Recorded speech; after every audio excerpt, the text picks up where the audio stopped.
Can you hear me? That's Is it right. too loud? I'm Is gonna it be too laughing quiet? to see when you die. Oh god. Shut up, Spooky. Scarlet! Hi! Thank you! Oh my god, a hype train? I literally just started! What the hell, you guys?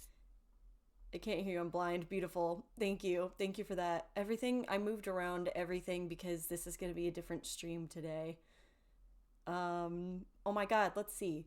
Okay, who all is here? What the hell, everyone? Hello, Choom. Hi, Remy. Hi, Flame. Um, who else? Hi, Maddie. Hi, Gnome. Oh my god. Wow. Hi, Scarlet. Oh my god. Mary Kai! I'm so glad so many of you are here. This is gonna be very different from all my other streams. But anyone who knows me in real life knows that I can rant for a long time about things that I am passionate about. And I am passionate about Sheesh, this. talk about a life or death situation. Thank you. Reminds me of that one time I got the death note. 広がる闇の中茶を教え与えた君の不思議に My standing desk mode is on. It's activated because I have so much to say. Thank you, MC. Oh my god. Maddie, you're totally fine. Okay, let me know, how does everything sound? How does everything look? Thank you so much. Thank you for being so dumb. Okay. Good. Okay, cool. Yeah, I'm gonna be out of focus because I will be all over the place today. It is, like, listen, this is so unnecessary. I don't have to do this. You might be a little quiet. Okay, thank you. Oh, hi. Thanks for checking in. I'm still a piece of garbage. Nice. Let me turn my mic up. Oh, it's turned down. Since when? How's that? Is that better? Is it noticeable? Actually, I feel like I could maybe turn it up a little bit more. Let's see. Still a piece of garbage. Love that group and she do a yoinky. Two big slugs and a big ass booty. Two more yoinks and I buy me a smoothie. This is so beautiful and so appropriate for such a musical We do stream. what we please, boy. It's been so long, it really has. Oh my god. Flame, did I say thank you to Flame and Scarlet for the resubs? If not, thank you guys. I really appreciate it. Okay, here we go. The reason I'm doing this is I have so much shit to say. This is gonna be like hours long and is not necessary, okay? But I am such a big fan of Wicked, and I will go into more of it in a bit. But I saw Wicked Part 2 and I was like, I have to talk about this because this is just it's just a shame. Wicked is so good, and Wicked Part 2, the movie, Wicked for Good, is so bad. Is so uniquely bad, and I have to talk about it. I'm gonna get ads in a little bit. So I'll wait for the ads to start. 5 golden spookies.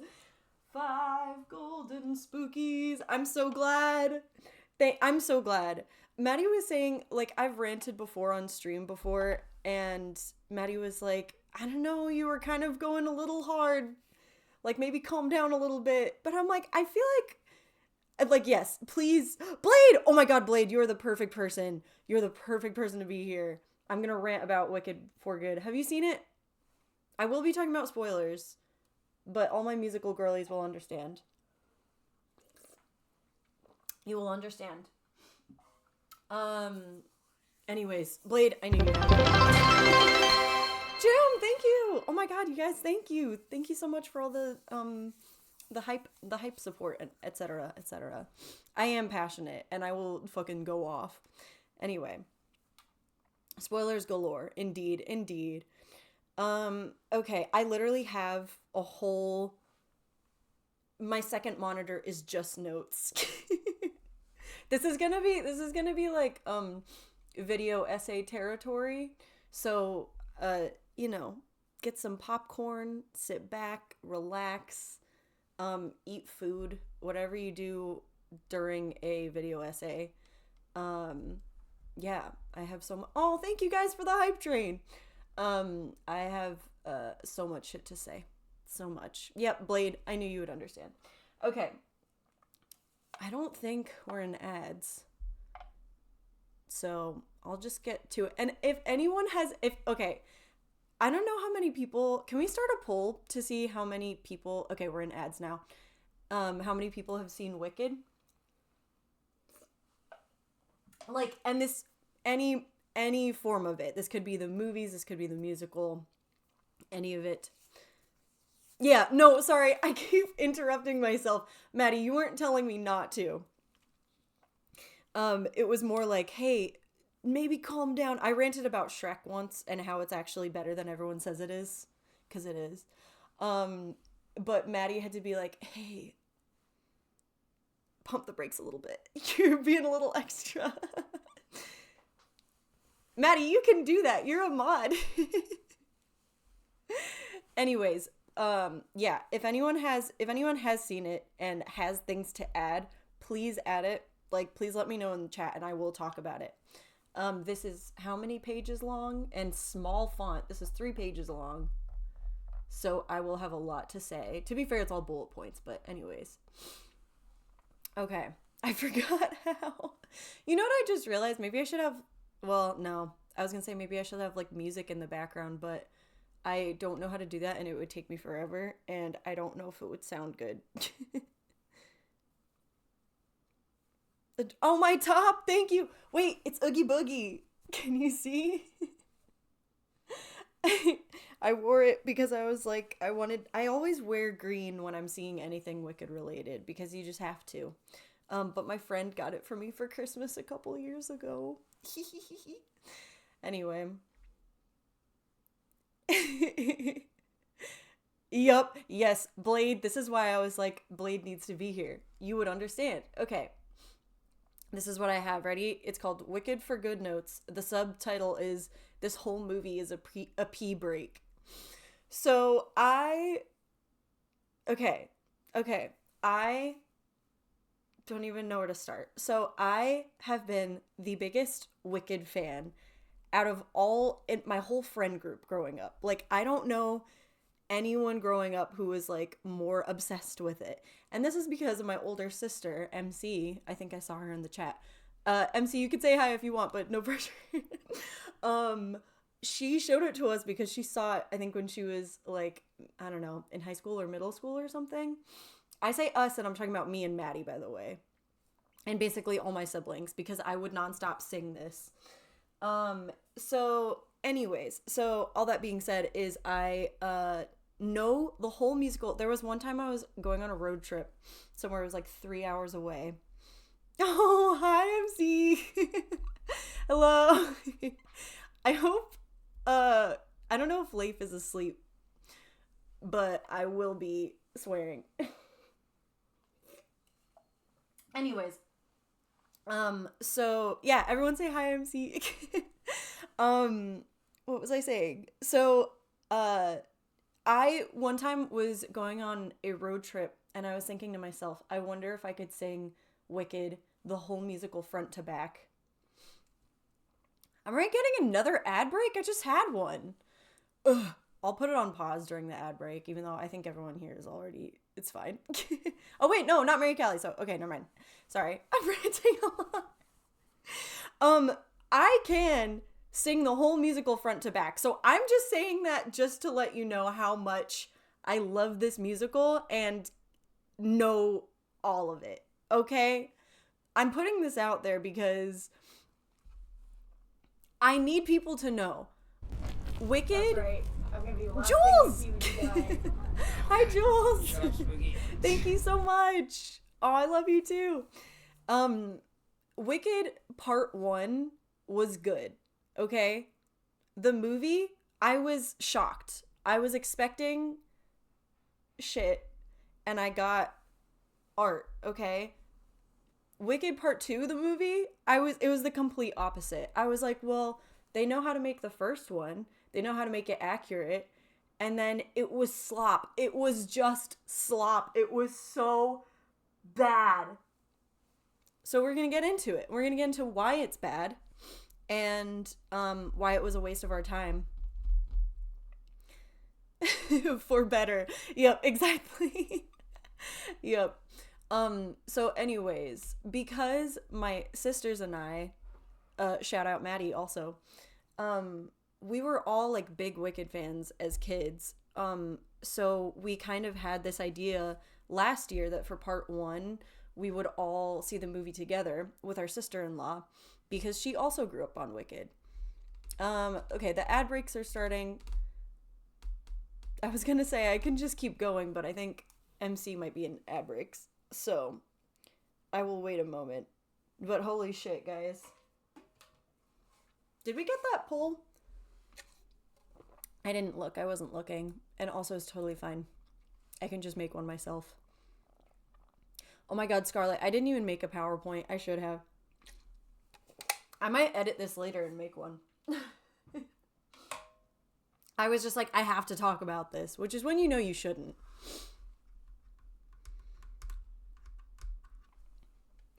Wait. Hold up. I don't know why I didn't think of this before.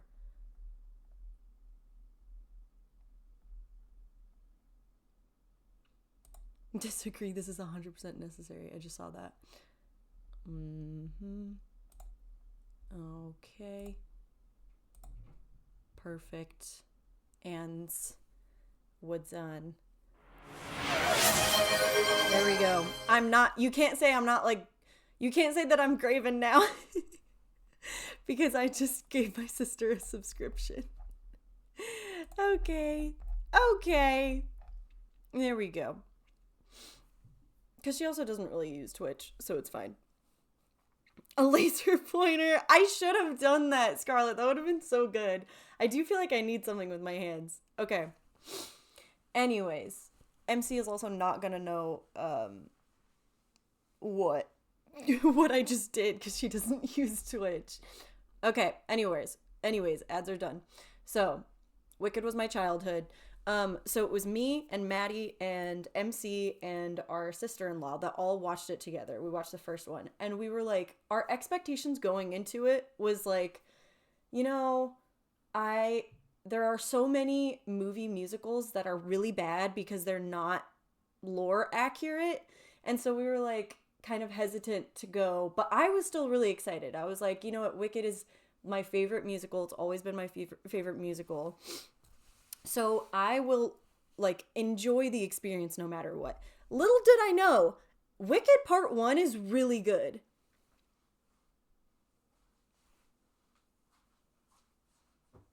LOL, why is it really good? Because it's accurate, okay?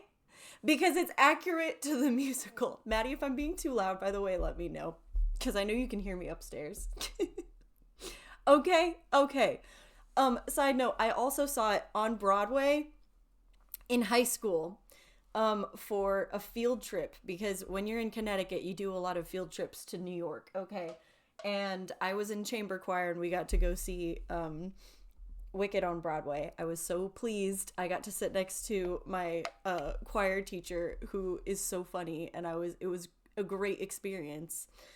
But anyways, let's be clear, Aaron dragged me to Wicked 1 because I was furious about them making it in the first place.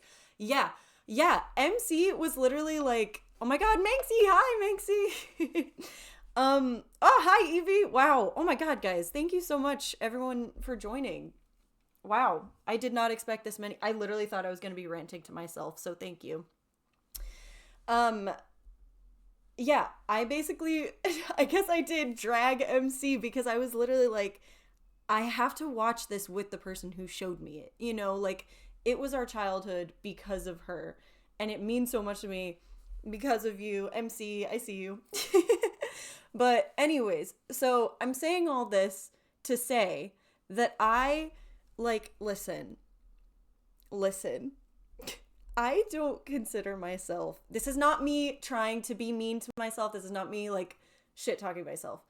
I don't consider myself to be a highly intelligent person. I don't like debating people because my brain shuts off and I have a hard time thinking about things. However, when you have a hyperfixation on things, you remember things. And Wicked has been my lifelong hyperfixation. So if someone wants to debate me, go ahead, but argue with the wall because like I have shit to say. Remy, no. I promise. I don't mean that in like a negative self-talk way. It's just the way that I am, okay? I have a lot of anxiety, and when I become a wee bit of an expert. When I'm debating people, if they say something and I'm like, "Oh, I don't know what to say to that," then my brain just shuts off. You know? Anyways, here we go. I have categorized this into sections. We have 3 sections. There is topic 1, losing the plot, because boy howdy did they lose the plot. We have topic 2, which is stretching the runtime, which I believe is my theory. I don't actually know. I haven't seen a lot of behind the scenes for part 2, but I believe that's why it sucks so bad, is because they were just trying to stretch it out and they didn't need to. And topic 3 is, this is a topic, but the title I used for it is Michelle Yeoh, more like Michelle No. Michelle Yeoh is really bad in this movie. And side note, like, this is no slander to Michelle Yeoh as a person. I love her in Everything Everywhere All at Once. I haven't seen Crazy Rich Asians, which we will talk about, because I have things to say about that. However, the girl cannot sing. And something I will talk about is why,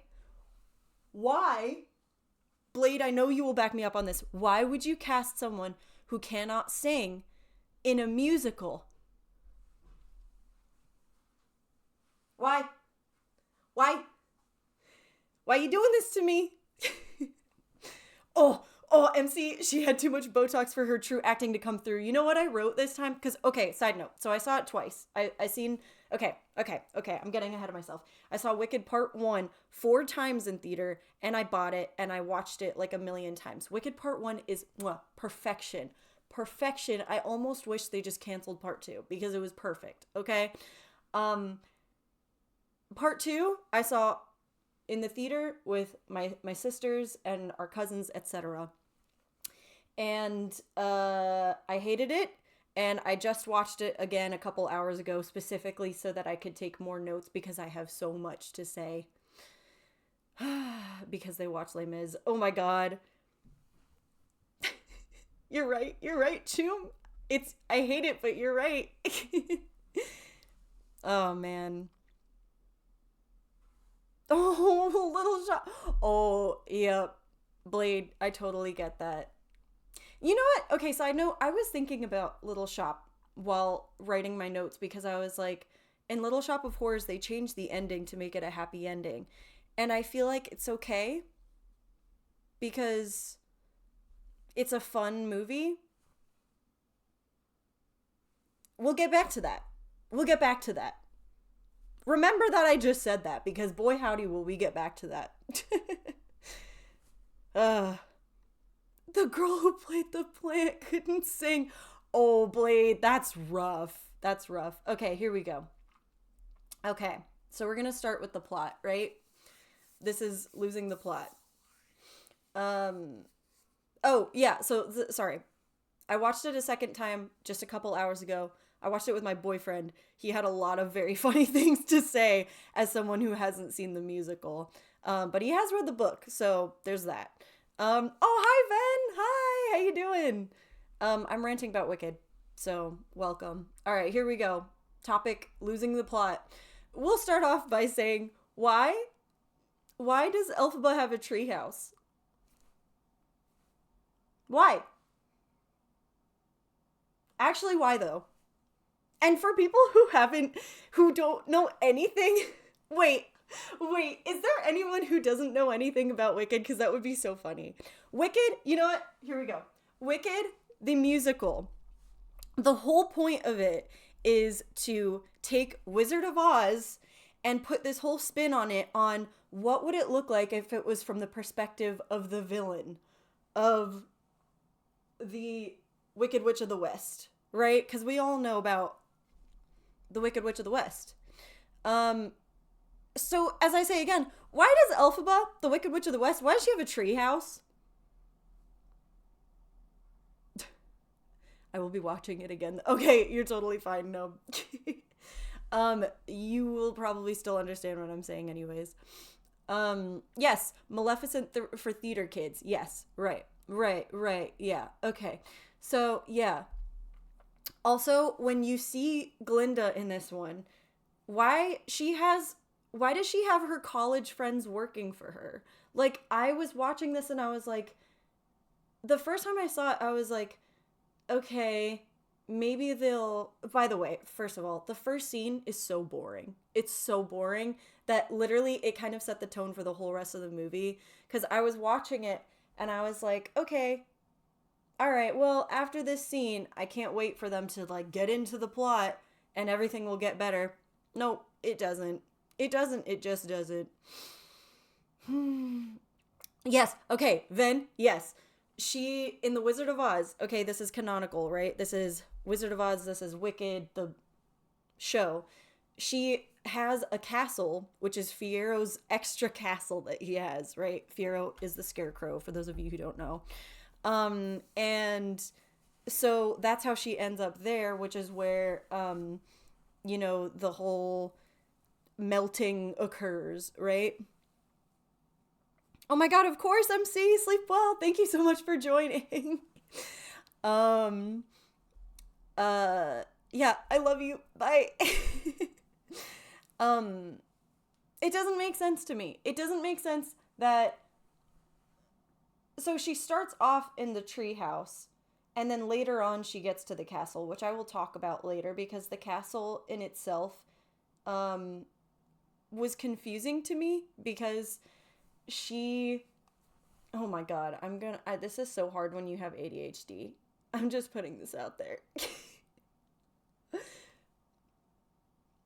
The castle, they show it later on, and I'm confused. I'll talk about this later, because I'm about to talk about No Good Deed, and I don't need to right now. Okay, we're starting with the treehouse, right? It shows her, we see Elphaba, so the first scene is, like, we see, like, animals building the yellow brick road. It's boring as hell. And then we see Elphaba, and there's a new song that I have seen the musical... like I said, I have the CD, the album memorized. I've seen the musical in person once, but I've seen the slime tutorial, theater kids will know, about 1 million times. And I have a lot of it memorized to the point where I was kind of mouthing the words as they were saying it in the movie. However, I'm pretty sure, Blade, I don't know if you would remember this, I'm pretty sure that Elphaba doesn't have a singing line just singing about, like, when I tell everyone that the wizard is a fraud. I'm pretty sure that doesn't exist in the musical, so that's great. But yeah, why do Glinda's college friends work with her? It doesn't make sense to me. Doesn't make sense.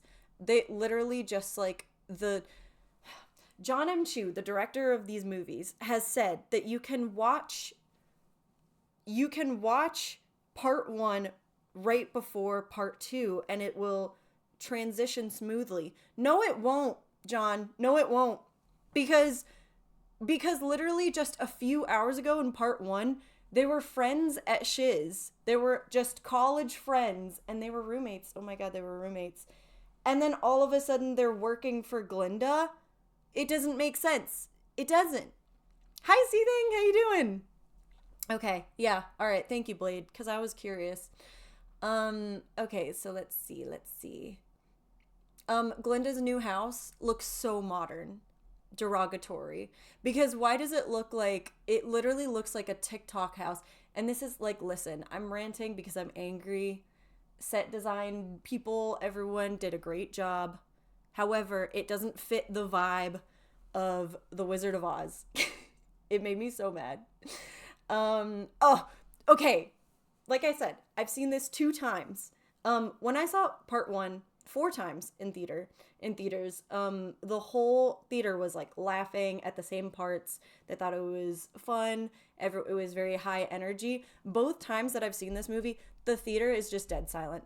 The whole audience is just like, okay, nothing. So there's this line where Madame Morrible says, like, she's showing Glinda the bubble that she's gonna get into, and she's like, it is a transportation device, blah blah blah. And then Glinda looks at it and she goes, so like a bubble. And it's a very obvious laugh here moment, and it's so stupid because nobody laughs. Both times I've seen it, I'm throwing my chair out of the way. Both times I've seen it, the audience is just dead silent, and it's actually funnier than the line itself. A TikTok house. Yep. Okay, it's not beige on beige, but it is like, oh, I wish, you know what, maybe I can show you guys a picture. Hold up. Wicked for Good Glinda house. It's hard to explain because it's not like a house. It's like a like an apartment that they give her almost. This is not necessary. And this is gonna take forever. It almost kind of looks AI actually, which sucks. Oh, which sucks. We will talk about AI. Anyway, okay. And then how do I do this?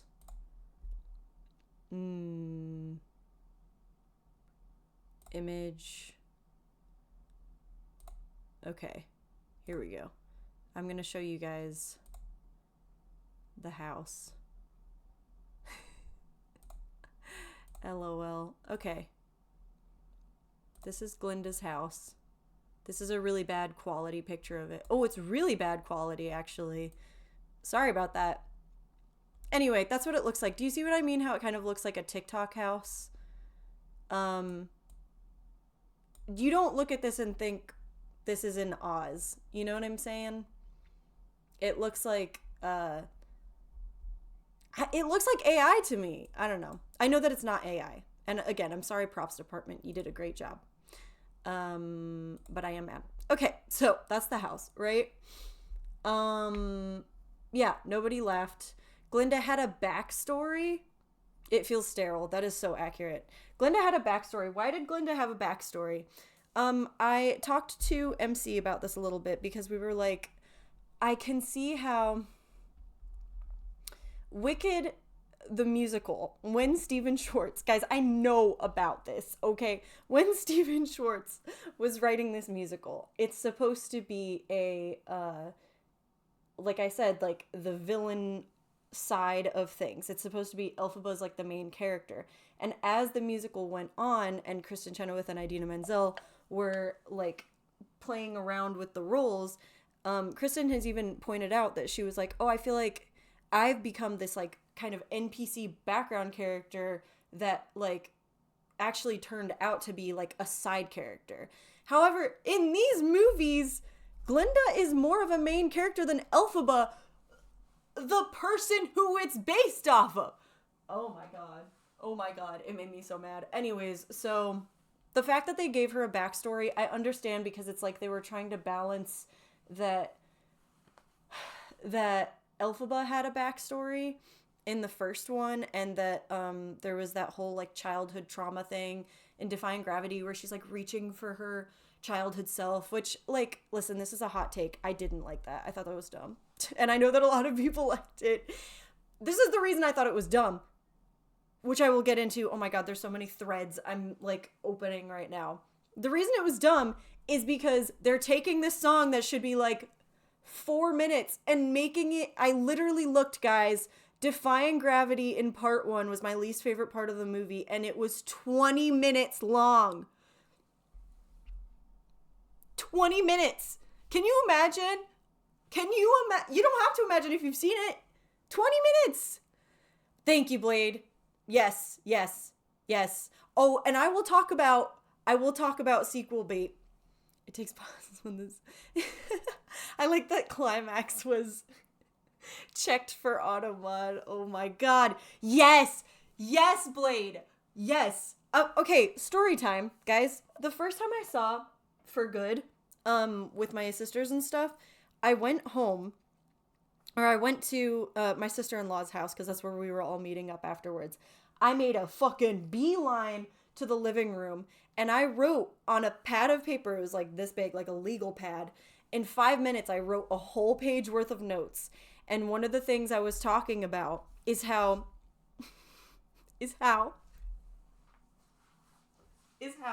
listen, I like Cats the musical, okay? I like Cats the musical. I don't like Cats the movie. It's a bad movie. And one of the reasons I don't like it, and this, sorry. On my rant, okay, sorry. This is not making sense. Guys, what the fuck? Why did I think this was a good idea? I have ADHD and I cannot talk for shit. Okay, on my little pad of paper that I wrote notes on, I was like, you know what? I'm gonna make a presentation with this. I literally gathered all my family members into the living room, and I basically made, it wasn't like a PowerPoint presentation, but I was just talking about, don't worry, I'll go back to cats. There's a reason that I brought that up. But I was reading my notes, okay? And they're actually, my sister-in-law took a video of me ranting about it. And the part of the video that she took was me talking about cats. And this is why, right? In Cats the Musical, there's a song called Mr. Mistopheles. And it goes like this, ready? It goes, and they all say, oh, well, and never has there ever a cat so clever as magical Mr. Mistopheles. Right? Okay, cool, great, theater nerd. Right. In Cats 2019, the sin of a movie, they literally stretch it on, and they're just blue balling us the whole time. Just like Defying Gravity, where they take this, like, 3-minute song and they make it 20 minutes long. Okay, so in Cats 2019, they're singing this song and he goes, oh, well, I never, has there ever a cat so clever as, and it's taking 100 years. Taking 100, yes, Blade. Scream, say it louder for the people in the back. John M. Chu is edging us, and I don't fucking like it. It does not make me enjoy the movie more. And this is what I'm saying, guys. What did I say earlier? It's stretching out the runtime of the movie, and it is not good. It's not good.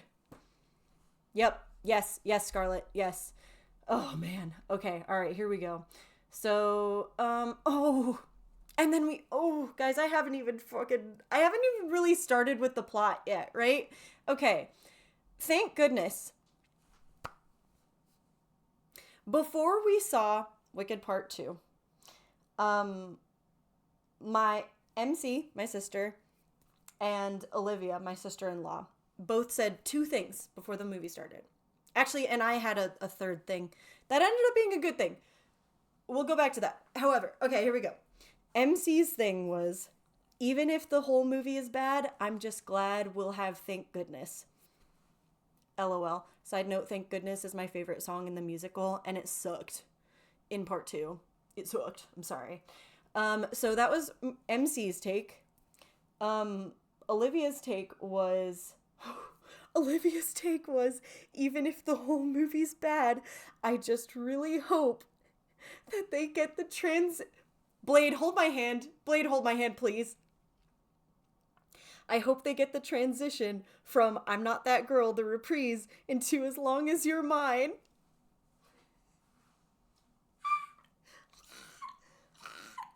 LOL, nope. And then, okay, my thing that I said before seeing the movie was, I hope that Cynthia Erivo does the Jessica Vosk riff in No Good Deed, which the good thing is she did. The less good thing is I still prefer Jessica Vosk's version, which is fine because, like, she's unmatched. Jessica Vosk was an Elphaba on Broadway.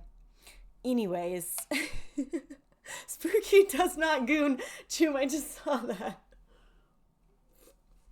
No, I'm so glad that you're loving this because I feel like I am not making any sense. Anyways, yes, Blade, you understand. I will talk about No Good Deed. Don't worry. I'll go back to that. Okay, so, thank goodness. Oh my God. Kids, Why is she singing this in Munchkin Land? Can anyone tell me? But like, actually, can anyone tell me? Because am I missing something? Is she supposed to be singing this in Munchkin Land? Because I'm pretty sure Thank Goodness takes place in Oz. She literally says fellow Ozians. And I know that like Munchkins are also, I guess, maybe part of Oz. Like maybe it's like Munchkin Land is like a state and Oz is America. As an American, I have to compare everything to America. But, okay. It doesn't make sense to me. Why is she singing it in Munchkin Land? Yeah, it made me really mad because Thank Goodness is my favorite song in Wicked. And there's like, oh. Okay. Okay, maybe I'll talk about Madame Morrible. Okay. Thank Goodness is another example where they fucked up the tempo. They made it slower. They kept blue balling us because it's supposed to go like, oh, what a celebration we'll have today. Thank goodness. And it was just like, not that. It was not that. They just kept pausing it. They kept stopping it. They were adding scenes in between it. I'm like, you can have the music in the background if you're adding dialogue. It'll keep up the tempo. Nope, it didn't. It didn't do that, right? So there's a part. Guys, this is gonna be so cringe. Okay, I'm gonna talk about Madame Morrible. Madame Morrible, okay, is like, I don't know if, what's her name? Bette Midler? Am I saying that wrong? Fuck, that would be really sad if I wasn't. But she reminds me of her in that she kind of has like, she's supposed to have this like loud, almost witchy voice. Ironic because Elphaba, you know what I'm saying? But Michelle Yeoh plays her and she cannot sing. So what did they do as a solution? Instead of just casting someone who can sing, they either gave her the ensemble parts and gave her like the alto parts and shit, or they cut out her part completely. I was screaming in the theater because there's literally a part where she's supposed to, okay, I'm gonna be really obnoxious and I'm gonna step away from the mic if I'm gonna do any singing so that I'm not like deafening you people, right? She's supposed to sound like a witch, right? So she goes like, she's like, finally a day that's totally wicked, witch free, we. Like, that's what her voice is supposed to sound like, right? Michelle Yeoh goes like this. She goes, finally a day that's totally wicked, witch free. I was so mad. I was holding MC's hand because I was like, what was that? What was that? She can't mix. She can't sing at all. Speaking of which, listen, when I'm singing for this, I have my headphones on. I can't hear myself. And if I'm off key, that's why. I know that was too high. Don't even, this is for me more than anyone else. Like, don't overthink it. Okay, here we go. So that's Morrible singing just in the first line that she has. There's another part where she's supposed to go, Morrible is like the day you were first summoned to an audience with Oz, and although he would not tell you why initially. And she's like going off on this backstory of like, this is what happened in the first act that you guys didn't see because there was intermission and all that stuff. There's all this stuff that's happening in between, right? They didn't, you know what they did? Thank you, Maddie. They literally just removed it. They removed the song where she's giving the part of the song where she's giving exposition. So instead of just saying like, yes, all of Oz needs to know of your braverism, and then saying like, this is how you became a member of the board. Like, they're literally explaining it in the song. They just get rid of it. And I was mad. I was so mad. We're getting ads soon. I'm gonna take a break.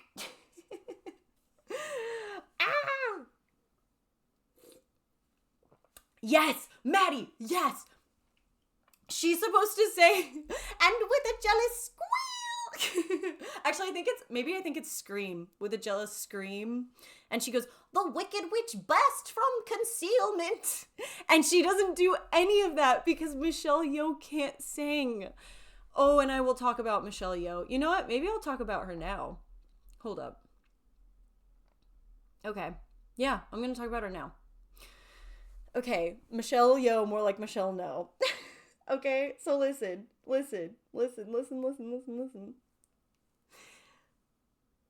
I have listened to so many behind the scenes things, so many background things with John M. Chu, the director. And like, because like I said, the first one was really good and I was like, wow, I love to hear how they made it, blah blah blah, XYZ. The only thing I was like, I don't know about that, John, is that they cast Michelle Yeoh because of Crazy Rich Asians.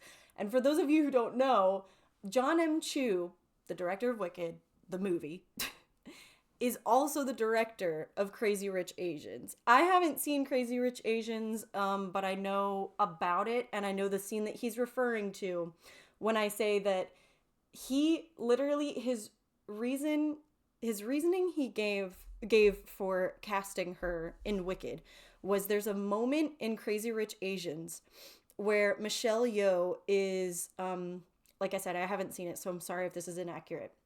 She is not yelling actually, it's like a mom yell where it's like very stern.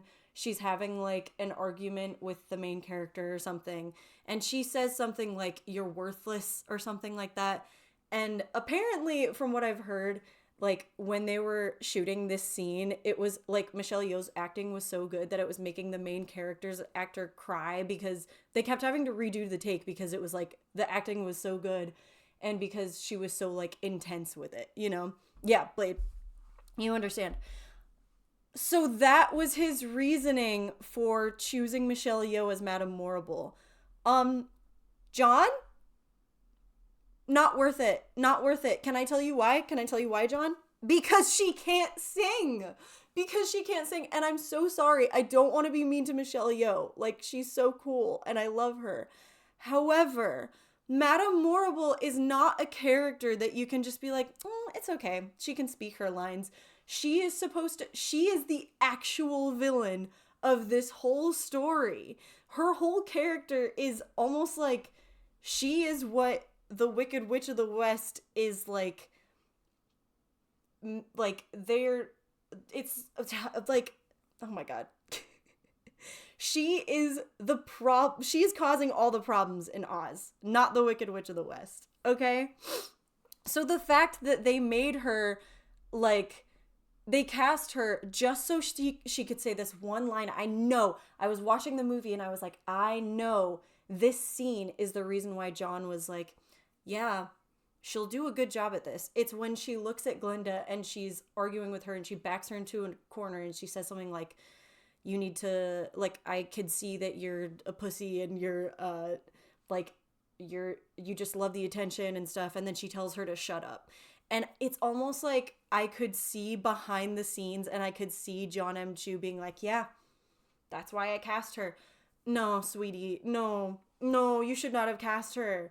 You should not have cast her because that one scene wasn't worth it. You know why? Because you already did that in Crazy Rich Asians. It's not going to be as impactful for us if you're just doing the same scene again. He was literally just redoing, it was like he was recycling a scene from another movie. And I'm like, it doesn't even make sense. That there is, okay, in the musical, there is a moment where she has this dialogue with her, where she's like yelling at Glinda. I'm saying yelling, but I mean like, like being really stern with her. There is a scene in the musical where she does that, but it's not this whole thing where it's like that Crazy Rich Asians moment. You know what I mean? Oh my god, you guys, I need to crack my back. Hold on.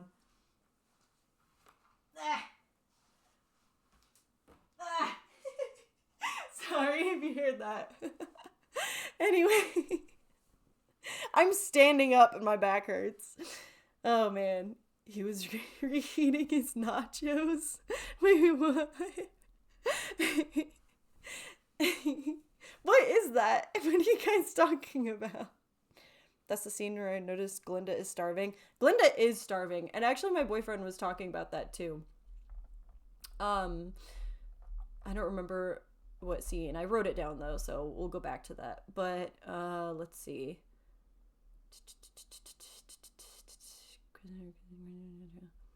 Yeah, I'm just talking about the whole thank goodness scene still. Again, the first scene in the movie, guys, I'm sorry, this is gonna be fucking long. Stop casting people who can't sing in musicals. Someone needs to...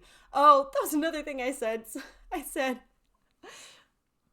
quote, this was me in the theaters today. Someone needs to edit Imogene Heap's hide and seek over Madame Morrible's hand movements. When she is, like, doing magic and summoning things, she goes, like... And it literally looks like that one girl that you knew that was always, like, a dancer and dancing to... Doing, like... interpretive dance to Hide and Seek by Imogene Heap. It's literally like, ransom notes keep falling out your mouth. Like, it's literally, it's, yeah. They put glitter on her collarbone to emphasize it. I did notice that. I thought it was cute. Like, listen, I was like, oh, maybe I should do that one day. Reheating nachos is when someone does something iconic, but someone else... Really? Oh, wow. I didn't know that. That's so good and so accurate. Okay, anyways. Why is she in Munchkinland? Oh, listen, anyone who's seen this movie, I know you're gonna know what I'm talking about. How many times do you have to say the phrase just a clock tick before you think your audience is gonna understand that? This movie beats just a clock tick to fucking death. They want you to be like, instead of, it's like every time, I'm pretty sure that like whoever wrote the script, I don't know if directors write scripts, I don't know if John M. Chu did this, but I feel like whoever wrote the script was like, how about anytime anyone mentions time or an amount of time, we'll just replace it with just a clock tick. That's dumb. That's dumb. It sounds so stupid, but I'm serious, guys. I counted, I think in the 2 hours, they say it 5 times, which doesn't sound like a lot, but in 2 hours, and not to mention, they say it in the first one too. So by the time you see the second one and you hear it for the first time, you're already, it's the reheating the nachos thing. You're already like, didn't they already do this? Like, they already said this. I guess they'll just reuse the joke. They would not stop reusing it. Oh my God, you guys. They say just a clock tick like 1,000 times in this fucking movie. And I'm tired of it. It's not funny. It's not funny at all. It's like something would happen and someone would go like, oh, well, I'll be there in just a clock tick. And I'm like, you've already said that. We get it. We get it. Oh, ew, Maddie. It worked, sadly. Yeah, they wanted it to be a meme. That's what my sister said. That's what MC said. She was like, I feel like, or maybe it was you, Maddie. Someone was like, they wanted to make it a thing and they wanted people to say just a clock tick. And I'm like, things become a thing because people reference things that are like, it's almost like a I see you moment if you make a reference and someone looks back at you and is like, hey, I know what that's from. Like, that's a reference to something. It's almost like a little treasure of like, wow, we understand the same Megamind quotes, you know? However, Megamind, he's not saying Olo in every scene. You know what I'm saying? Do you see what I'm saying here? I know Maddie knows what I'm talking about. If you answer the phone, you go, Olo, someone could be like, oh my God, is that a Megamind reference? If you say just a clock tick, people are going to be like, oh yeah, I remember hearing that like 1,000 fucking times in that movie. That must be wicked. Thank you. No bitches. Rubbing up the t-shirt. Yeah, exactly. Okay, anyways. Oh, boys. Oh, we're getting to my least favorite part of the movie. Anyone who's seen it will understand. In the beginning of the movie, this is already when I'm starting to realize that this movie might be bad because I'm like, we're past thank goodness, and I haven't had a single moment of going, oh, I enjoy this. they added a song. They added a song. For those of you who haven't seen Wicked or anything like it, and I mean anything like it as in like the musical or the movie or whatever, I bet you could guess what this song is called. It literally sounds like AI. The song is called There's No Place Like Home, and it made me want to gouge my eyes out. And I will tell you why. Elphaba sings it to the animals. Okay, here we go. I haven't read the Wicked books. I know about them. I know the basics. I know that there are animals, like the ones we have, and there are animals, capital A. Capital A animals can talk. They kind of function like people. And so anyways, these animals, capital A, in Oz, are trying to escape because they are being, what's the word? Like, they're being, like, villainized, right? And they're trying to leave. Elphaba sings the propaganda song of the century, where she's like, no, Sweaty, don't leave. We need you here. Elphaba would not... Oh, Blade, I just saw your comment, and it hurts because I think you're right. I think you're right. I think that it is Oscar bait. Oh, that makes me mad. Oh, I didn't even think about that.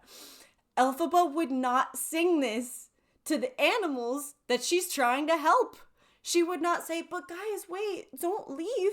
Don't leave, Oz, because you are literally being like, there's like actual active racism happening here. And she wouldn't say, but guys, stay, because there's no place like home. And the way she says it too, because again, I've seen this twice now.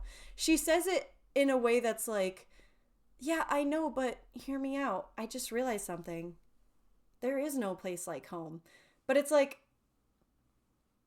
Elphaba, you were like abused your whole life and you were bullied, which we saw again. John M. Chu saying that we can watch the movies back to back and it'll make sense. We just saw in the first movie, we saw flashbacks of her getting bullied by people. And she's like, you know what? There's no place like home. She's also, by the way, side note, singing this to, what's her name? Dulcibert? I don't know if I'm saying it right. Basically her nanny that was a bear. Her nanny watched her get abused, basically. And the nanny's probably like, yeah, that childhood sucked. I don't want to live there either.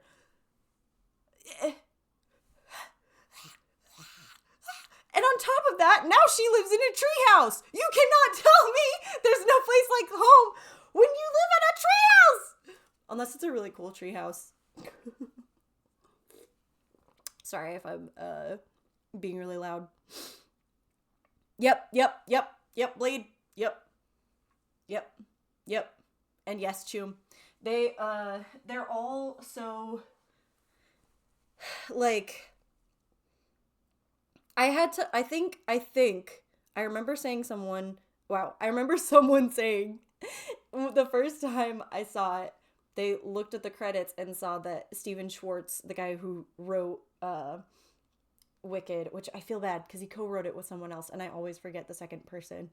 But apparently he did write the lyrics for There's No Place Like Home, which is rough because while we were watching it, Mary Callie leaned over to me and my sister MC, she leaned over to me and she was like, this song sounds like AI.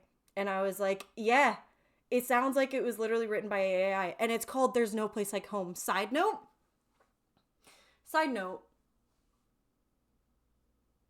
why are you making a reference to the Wizard of Oz in this? And hear me out, because I know that Wicked is a kind of like a spin-off of the Wizard of Oz. However, and we'll get back to this so many times, the show is about how Elphaba is the villain. She is the, in Wizard of Oz, she is like framed as the Wicked Witch of the West, right? The musical itself is talking about how there's another side to this, and she's not actually the villain. So then why are you bringing in Wizard of Oz stuff like There's No Place Like Home? She wouldn't say that. She just wouldn't. Am I wrong here? Am I missing something? Like, genuinely tell me if I'm wrong. This is like Scuttlebutt from the live action Little Mermaid. Yep. I haven't seen it, but I know what you're talking about, and it sucks. At the very least, she would have said, let's stay and fight. I think she did say, let's stay and fight or something like that, which I'm about to talk about also. Yeah, it's bad too, because it's like they're telling Americans not to leave for Canada or countries. Oh, yikes. Oh. Well, I hope that's... Yikes, that's so sad. That's so depressing, actually. Jesus. Again, it just sounds like propaganda. It's the propaganda song is what I wrote down. Anyways, okay. First positive note of the second movie. I like the quick foreshadowing they do of Elphaba and Fiero walking in the wastelands.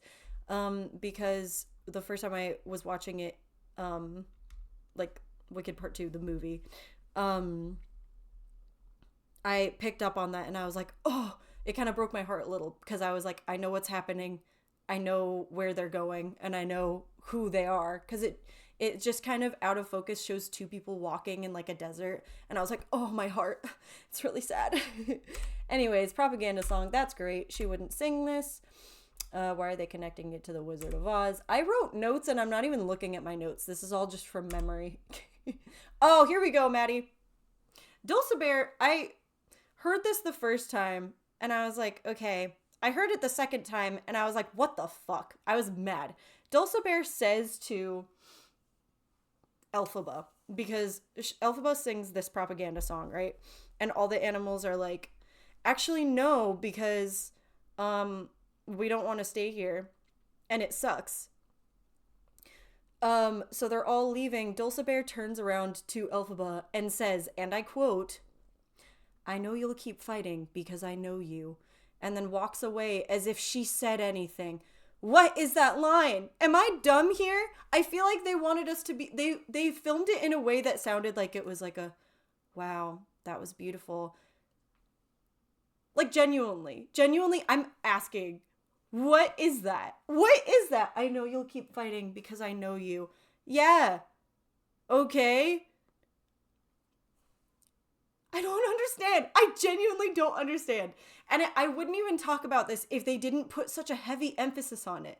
It seems like it was almost like they were like, let's ask AI to put in some kind of drops mic moment.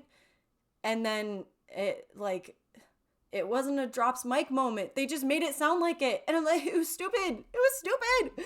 Anyway, I'm continuing because I'm mad. Oh, we're getting into the Nessa scene, boys. Wow! To be fair, she's a bear. I guess. Oh my god. Okay. Maddie, I'm going to talk about the musical. I'm letting you know, because Maddie hasn't seen the musical. We watched the first part of the slime tutorial. And I've seen the whole thing, but Maddie hasn't seen the second part. Okay, here we go. I was really excited for Maddie to see Nessa's song, because okay, there is the CD, which I'm sure all of you, not all of you, but I'm sure most of you have heard at least one song from the CD. The whole CD album is the thing that I had memorized as a kid and still do to this day. However, there are songs in the musical itself that aren't on the CD. And when I saw the musical in person, I was like, whoa, that's really cool. I really like that song. Like, I get why they didn't put it in the CD, but like, that was cool to hear.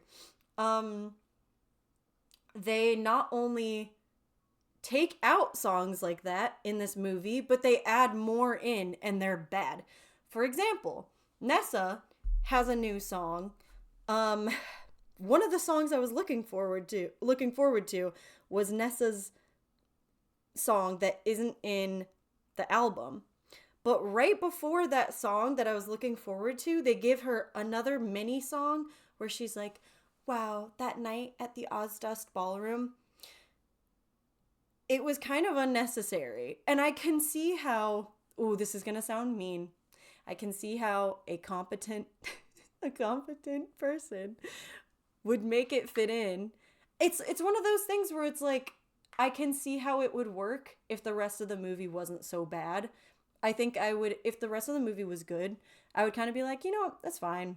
They just added it to like add a little bit, like to, what do you say? to pad it out, I guess.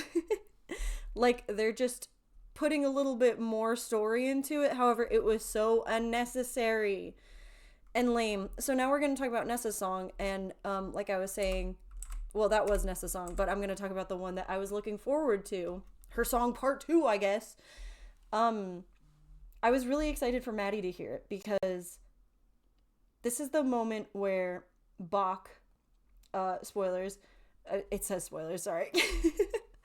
Bach becomes the Tin Man, and it's a really cool moment. Actually, this is my second pro. I actually liked the moment where you meet Bach as the did I say Scarecrow? I meant Tin Man. No, I think I said Tin Man. Anyways, this is the moment where you see him as the Tin Man for the first time, and the character design's pretty cool, and I liked the way they did it. However, leading up to it is that song where I was really excited for Maddie to hear it because it's not on the CD. And Nessa kind of does this thing where she finds out that Bach, I'm trying to think if I'm getting ahead of myself. She finds out that Bach basically is still in love with Glinda. And he sings the song that's like, Nessa, listen, Nessa, surely now I'll matter less to you, and you won't mind my leaving here tonight. And it's kind of a continuation off of the Ozdust song. I'm sure some of you have even heard that in memes lately because of the, listen, Nessa, Nessa. But she has this response to it where as he's getting turned into the Tin Man, she has this moment where she's kind of singing, Nessa's singing to herself because she realized like, oh shit, I just got mad at my sister. I accidentally turned my boyfriend slave into the Tin Man, except she doesn't know it yet. She just knows that he was like, his heart was hurting, right? She has this really powerful song where she's singing about, it's called The Wicked Witch of the East. She's singing about how she's the Wicked Witch of the East. And in the musical, it's this really cool moment where she's like belting it and she's like, the Wicked Witch of the East, we deserve each other. And I can't belt it, so I'm not even going to try. And it sounds really good. I am like 90% positive they pitched it down for the person who plays Nessa, which normally it's like, normally I'd be like, that's fine. I wouldn't. If they can't sing it, cast someone else. And the hard thing is that I understand why they could have been limited in casting, because it has to be someone who is in a wheelchair, who can sing and who can do stunts. And I'm sure that that's probably like a hard market, I guess. And I do really appreciate that they cast someone who's actually in a wheelchair, because I feel like that's one of those things that casting directors need to do more. Is like, if there's a character in a wheelchair, cast someone who's in a wheelchair. However, and this was something that I was realizing right after watching the first movie, is if they cast her, Nessa canonically in the musical is supposed to walk at one point because Elphaba tries to help her and she stands up and she starts walking. Instead of making her walk, they made her fly. And side note, guys, the flying CGI in this movie is bad. It looks really bad. And so she's flying like this, and she looks like a ghost because she's like moving a little bit so that you can tell she's flying. And then she's talking to Bach, who walks in, and she's like, Bach, it's okay. And it almost looks like she's like animated because it literally looks like she's a ghost. Like, that's all I could think both times watching it is she's like, listen, I can walk now. And it's like, no. Well, she doesn't even say that because she's not walking. I guess she's like, everything's gonna be okay. But it looks like she's a fucking ghost. Anyways, Nessa's flying looks really bad is what I wrote down. Oh. All right, I'm just gonna, to stay on topic, I'm just gonna read these word for word. Changing Bach's lyrics to make room for the stupid wedding. This, again, I was excited for this song. Because Bach says, I don't even remember it because this is one of those songs that isn't in the CD. But in the musical, he says, and Glinda is engaged. And he's talking about how, Glinda's getting engaged to Fiyero. And he's like, oh, finally, you can walk. You don't need me anymore. I can go, like, confess my undying love to Glinda. However, John M. Chu really wanted to have a wedding for some reason in this movie. One thing I noticed when watching the trailers is I was like, why is Glinda in a wedding dress? Why is she in a wedding dress? I don't know, like, if you haven't seen the musical and are just casually watching the movies or something, you're probably like, wait, what? But, like, in the musical itself, she never has a wedding. She doesn't even get to that point. It's just an engagement party, and then after that, it's like they don't even mention it again. They so badly wanted to add to the runtime of this movie. They added a whole wedding. And so because of the wedding, they for some reason had to, and they didn't even have to. They could have left Bach's lyrics the way they were, but they changed the lyrics to, like, Glinda is about to be wed or something like that. I'm like, what? I think oh, that's true, Blade. I mean, I don't know if that's true, but that is a good point, is what I'm saying. Blade said, I think they had changed that as in Nessa's flying as to not imply that disabled people don't need to have their disabilities cured, which is a good point. And I think that I would assume that that was John's intentions if it weren't for the end of this movie. Because my biggest problem with this movie is they don't understand nuance. They don't understand it. They don't understand the point of the musical. I will talk about that later, and I'm so sorry. Okay, here we go. Yeah, so they changed his lyrics. I didn't love that. They changed the key to the Wicked Witch of the East. So instead of that belting thing I was talking about earlier, she literally is just like, the Wicked Witch of the East, we deserve each other. And I'm like, right. Like, it's fine, but it's not the musical. And again, none of these things on their own would have bothered me so much if the whole movie wasn't just a bunch of these problems that I had. It's just one problem after the next. There are so many parts of the movie where I'm like, if this was the only problem, I'd be like, you know what, it's fine, because I can see what they're going for. No. Doesn't hold the same emotional impact. Exactly, Blade. I knew you'd get it. Okay. Why is there a wedding? Great question. I genuinely don't know. I think I'm saying great question to my own questions. Good job, Spooky. I think it's because, like, I actually really don't know. Does anyone, Blade, can you think of a reason why they would have a wedding in the first place? Like, maybe it's to, I think I'll just go out of order and talk about this. There is a moment during the wedding where I was like, that's a cool parallel, because Elphaba's walking down this hallway and looking at all these animals in cages at the same time that Glinda's walking down this aisle and about to be proposed to, about to get married to Fiyero. And I was like, that's a really cool parallel. I like the symbolism because they're both walking down this, quote, aisle, and they're both like, one of them's having like one of the happiest moments of her life, and the other one's like, holy fuck, this is depressing. That's cool. That does not warrant an entire wedding in a movie that doesn't have a wedding. Like, they don't get married, because in the story they don't get married. It's just, listen, are you trying to put more time into this movie? Because if you are, John Chu, I have notes. I have things that you could do. For example, John, the flashbacks. I will talk about the flashbacks because boy howdy did they piss me off both times. Oh.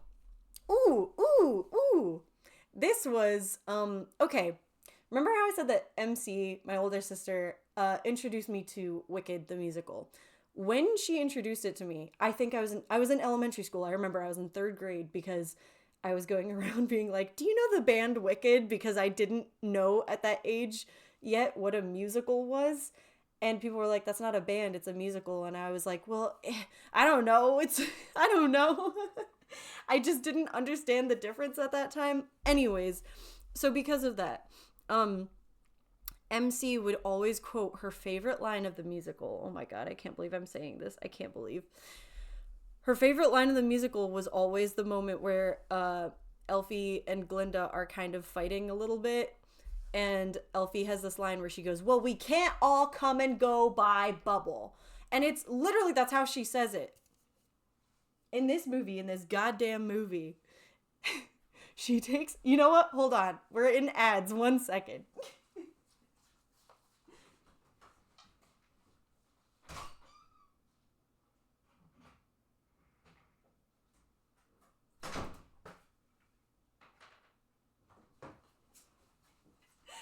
She takes the broom. She takes the broom. And Glinda goes like, "Wow, I see we're all getting around by broom, huh?" And then her response is, "Well, we can't all come and go by Bubble." Idina Menzel is nowhere. Nowhere. Nowhere to be found. She didn't get her little cackle. Blade, I'm so glad you're here. I knew that you would understand. 8, 9-year-olds are so cocky. It's true. It's true. It doesn't need to be there, but I think it could have just been the engagement party. Agreed. Sorry, I'm just... Take a breath, Spooky. I'm catching up on everything. I'm sorry. I will take a breath. This is a good moment. We're in ads.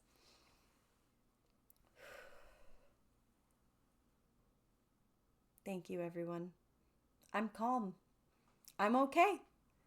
We're fine. We can't all come and go by Bubble.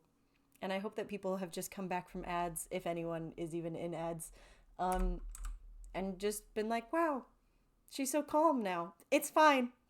I'm calm. I'm okay."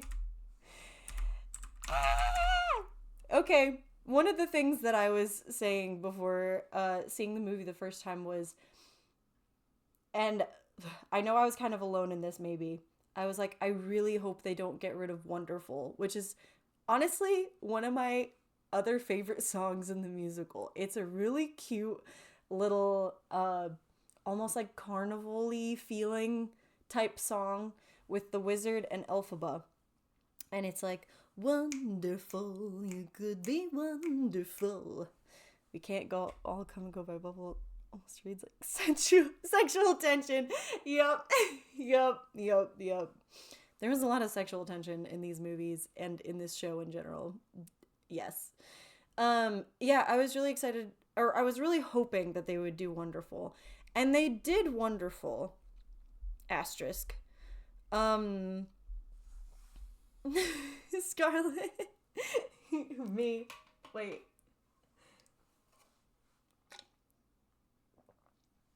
Me. They did Wonderful, but it, Wilson! Hi, Caleb. How you doing? Motherfucker dressed like Will Byers. Shut up. Yeah. Side note, I'm going to a New Year's party where a bunch of us are dressing up as Stranger Things characters, and I'm gonna be Will Byers because I'm just gonna straighten my hair and make it look like a bowl, and I'm so excited. Anyways, Wonderful, they had the song. Side note, the fact that Jeff Goldblum was kind of refreshing was really heartbreaking because in the first movie, it was like, okay, he was there, he's kind of playing himself. He was actually really good in some scenes. Like, I really liked his acting, which is so sad to me because I'm like, he should not be a refreshing character to see. It should be like, oh, I'm so happy every time I see Elphaba and Glinda on the screen. It wasn't really that. It was like, I was like, my heart hurt every time I saw them because I was like, this is not accurate. I dress up as Robin. Oh my god, I love Stranger Things. Yeah, so it was kind of refreshing to see him, which was sad. And Wonderful was fine, except, okay, they added Glinda to the scene, to the song. So one of my favorite parts in Wonderful, in the song, and which is why I like it so much, is there's a part where he's like, I'm trying to think of the song. He's like, wonderful, you could be wonderful. And then Elphaba goes like, I'm going to change the key because it's not in the right key, but she's like, that does sound wonderful. And she has this moment where she's like listening to what he's saying. He's trying to persuade her into joining him. And she's listening and she's like, okay, well, I could get along with, like, I could go with that. You know what I mean? And then she finds out that like, oh no, shit is really fucked and I'm not going to go with him ever. And so I was like, I was really looking forward to Cynthia Erivo doing that, like, that one note, that one like line that I just did. I was really looking forward to it because I think it's a really pretty moment with Idina Menzel, and she doesn't do it. And Glinda is instead there in the scene in her wedding dress. Side note. Her wedding is at night? ? I think. Gelfie. Gelfie is the ship name, yes.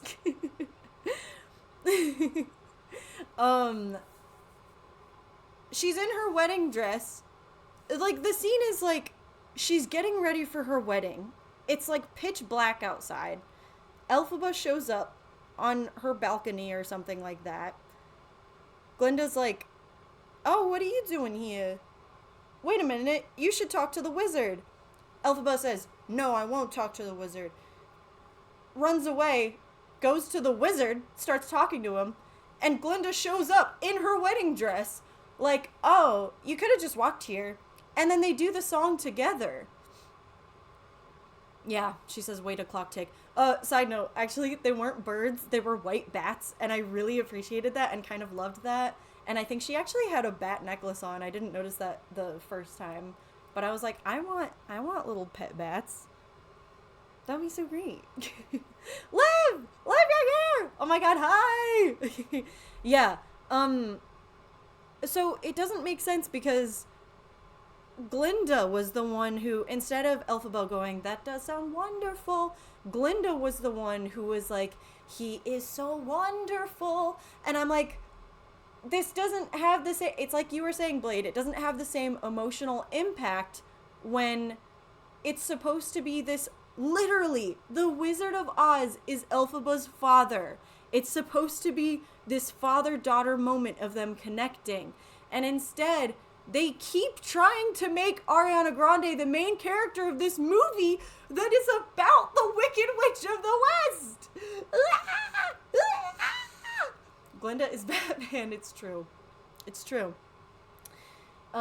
Yeah, I really want some pet bats, actually. I was like, that is so cute. And I love that. And I love that, instead of having, like, birds helping her get ready like a Disney princess, it was bats. I thought that was really fun, actually. Anyways, yeah, Glinda, okay, I wrote verbatim. Glinda's becoming more of a main character than the Wicked Witch of the West, who this show is about. Also, she's wearing her wedding dress. It doesn't make sense. And it's during her wedding at night? ? Why is her wedding at night? Like, I know that maybe that's just like a, I don't know. I've only been to weddings that take place, like, they start at like 3 o'clock. Like, it's still daytime out. And then, so she's getting ready for her wedding. They sing this whole song. And then after, she's like, okay, I gotta get ready for my wedding. And then they have this whole wedding. I'm like, girl, your wedding is at like 9 p.m. What are you doing? What are you doing? You do not. She seems like such a morning person. We know that Glinda is a morning person. Her wedding would not be at 9 p.m. Thank you very much. Glinda actually, June. Oh, man. Also, Unlimited, doing Unlimited during the Wonderful song during Wonderful is stupid. It's stupid. I didn't like it. You do not need to pause. This is what I'm saying about blue balling. You don't need to pause this song that's already great and then put in, copy and paste, Unlimited. And they're sitting on like this broom. They're like, Unlimited, together we're... And I'm like, no, you're not. And no, sweaty. Stop it. Madame Horrible planned it, actually. Yeah, right? Madame Horrible. Oh my god. It was so dumb. Another pro I have, another good thing. I really actually did... I don't know if I'm alone in this. Liv, Maddie, let me know what you think. I did like the rainbow dance scene in Wonderful. I thought it was cute. I loved that they added the little like piano trills that made it sound old-timey. I love kind of like carnival-y music like that. And I thought it was really cute, and I thought it was also kind of accurate. And side note, like I was saying before, I can see how Glinda being there would actually benefit the story and even benefit the song, because it kind of brings it up a little bit. Wonderful is a lot of people's least favorite song. I know that Maddie just skips it every time, and I'm like, I want to listen to it. And I can see how having her there would make it a better scene, but it's like I was saying before, if you're changing everything in the movie, I'm not going to appreciate any of it. You know what I mean? You can't just change a couple things here and there, and then, okay, I'll use the first one as an example. They barely changed anything in the story in the first one, and I was so excited when I found out that they, in the One Short Day, I was like, why are they changing the lyrics all of a sudden? What's happening? They changed the lyrics to add OGs, Idina Menzel and Kristen Chenoweth, and they had their own little moment, and I was like, 100% worth it. Are you kidding me? We get a little cameo. It was written by Steven Schwartz. That is adding something to a story that is already good. What they did was change so much of it that nothing was good. And I was like, it doesn't work like that. Anyways. So reheated nachos is the theme here. Yep. Absolutely. Yes. It goes back to the wizard's origins, which I appreciate. Oh, yeah. Yeah, like the carnival music and the piano, and I did like that. Again, why is the Wizard of Oz, the villain basically in Elphaba's story, the most refreshing character for me to see on screen? I'm like, finally, he's back. No! I thought it was a little out of place in tone, but I haven't seen the musical. Yeah, so that's kind of the point, Maddie, is like in the musical, it does feel a little out of place because he is trying to convince her. He's like, no, everything can be wonderful. And she's kind of like hesitantly like, yeah, I guess I'll go along with it. And then he's like, you could be wonderful. And she's like, wow, that does sound wonderful. And in the context of like the show itself, it makes sense. In the movie, it was so quick. It was so forced almost. I did not like it. Enhance the source material in one short day, but then part 2 just tore it apart and restitched it together with bad patchwork. Yes, Blade. Say it louder for the people in the back. Okay. Another pro. I actually already mentioned this. In the wedding, I like the parallels between Glinda walking down the aisle and Elphaba walking down the, like, hallway of cages. I thought that was really cool. That is one of the few pro things I think I have. I think I have under 10 positive things about this movie. Caleb, if you're still here, I'm sorry, because this is gonna suck. Madame Morrible's cake face plant was so stupid. Can I just say, both times seeing this in theaters, the first time, I think it was mainly people around like college, high school kind of stuff. The second time, I just went a couple hours ago. The theater was basically empty except for a few families, all with kids. In this scene that was so obviously made for children, where Madame Morrible is trying to be all evil, and then the animals attack her and she face plants into a giant cake. Dead silent. Nobody laughed once. Nobody laughed once. There were children in the theater, and they were like, this is stupid. This is really lame. Yeah. I'm so mad. How could you? Oh no. I'm sorry. She face planted twice. You're right. I forgot about that too. She literally, like, it's a tall cake. She face plants into it once and then falls down. And again, these like 6-year-old kids were not like nary a laugh. Is that the right word? Anyway, another positive thing I have, kind of, I guess, Ariana Grande is really good at crying. Like, actually really good. To the point where I turned to my boyfriend and I was like, I feel like she's crying here not because she's acting, but because she's like, okay, in For Good, for example, I know that Kristen Chenoweth and Idina Menzel have talked about how that was the song in the musical that they wouldn't act for. They were literally just singing to each other because it was like such a powerful song, and it kind of shows like friendship and stuff like that. And in For Good, I was like, Ariana is crying, and I feel like it's because she's looking at Cynthia Erivo. She's not just looking at Elphaba, which is cool. I'll just say that's cool. That's great. She's great at crying. She made me cry a few times. That's cool. Oh, Liv, you're here at the perfect time. You know what I'm gonna talk about. Maddie, the heater is on and I'm sweating. Are you cold up there? It's okay if you are. I just wanted to ask. And also, if you're trying to sleep, keep the heater on because it'll drown me out. No, you're totally fine. You're good, Maddie. Leave it alone. I never asked. Okay.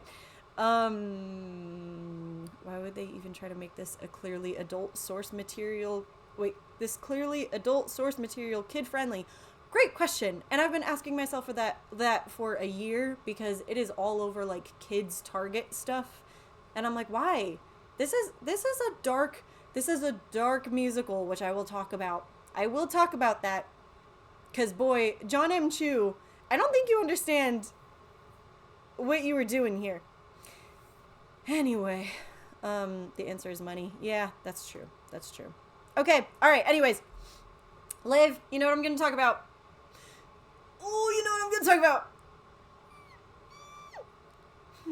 Okay, fans of the musical. There's a part where Glinda in the second act sings I'm Not That Girl. No, not yet, Maddie. I'm Not That Girl. And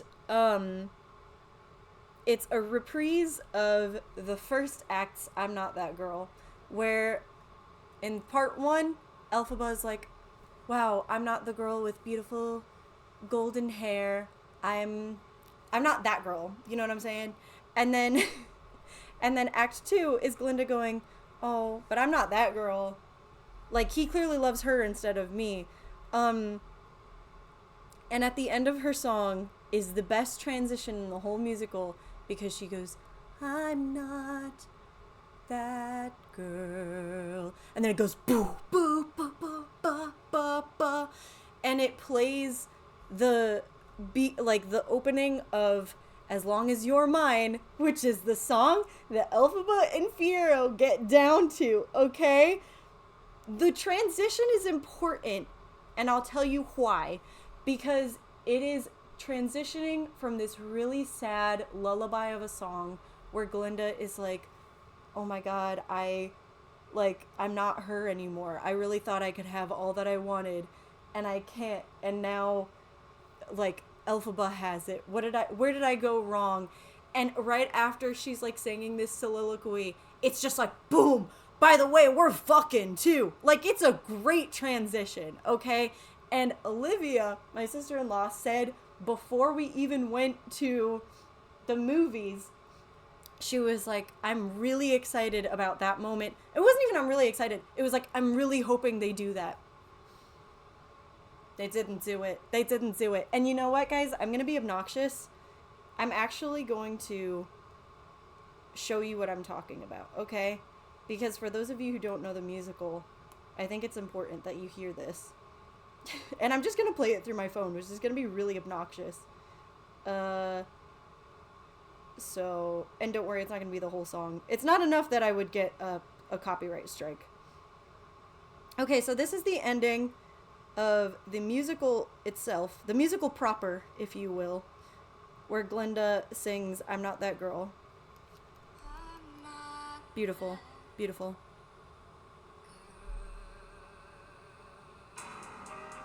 Oh, fucking fire. And it's like this like minor key, this fucking down, this dirty song where they're just fucking like, listen, in the musical, like I said, I was sitting next to my teacher. I was like, oh, but they're just like they're knelt down kind of in each other. They're like scissoring, right? And so that transition goes fucking hard in the musical because you're watching this, okay, looking at as like, let's say the screen is the stage. Glinda's here singing, "I'm not that girl." The spotlight turns off, she's gone, and it's just them fucking, right? So it's hot and it's great. You know what they did? You know what they did? In the movie, she goes, "I'm not that girl." Silence. Silence. And you could hear every single person. Both times I saw this, I was in the back row so that I could talk amongst my... I don't usually talk during like when I'm at the movies, but I was going to like converse quietly enough that people couldn't hear me. And both times I could like feel the room just go, "Come on!" Oh my God, it's so frustrating. Oh, and the worst part, okay, is there's no need for it. I cannot express how much it pissed me off because it goes, "I'm not that girl." Silence. And then it cuts to that goddamn treehouse. For some reason, Elphaba lives in a treehouse now. They're walking around. They say nothing. They don't say anything. Fiyero is just looking around like, "Oh, this is pretty bad, huh? Like, the girl I had a crush on is kind of like getting a lot of hate crimes or something. Like, oh my God, like people really hate her. Look at all these posters I'm finding. Why are there so many posters everywhere? Why is she collecting them?" Anyways, and then they walk around. Oh boy, did I scream. Oh boy, did I scream. Theoretically, because I wouldn't scream in a movie theater. They're walking around.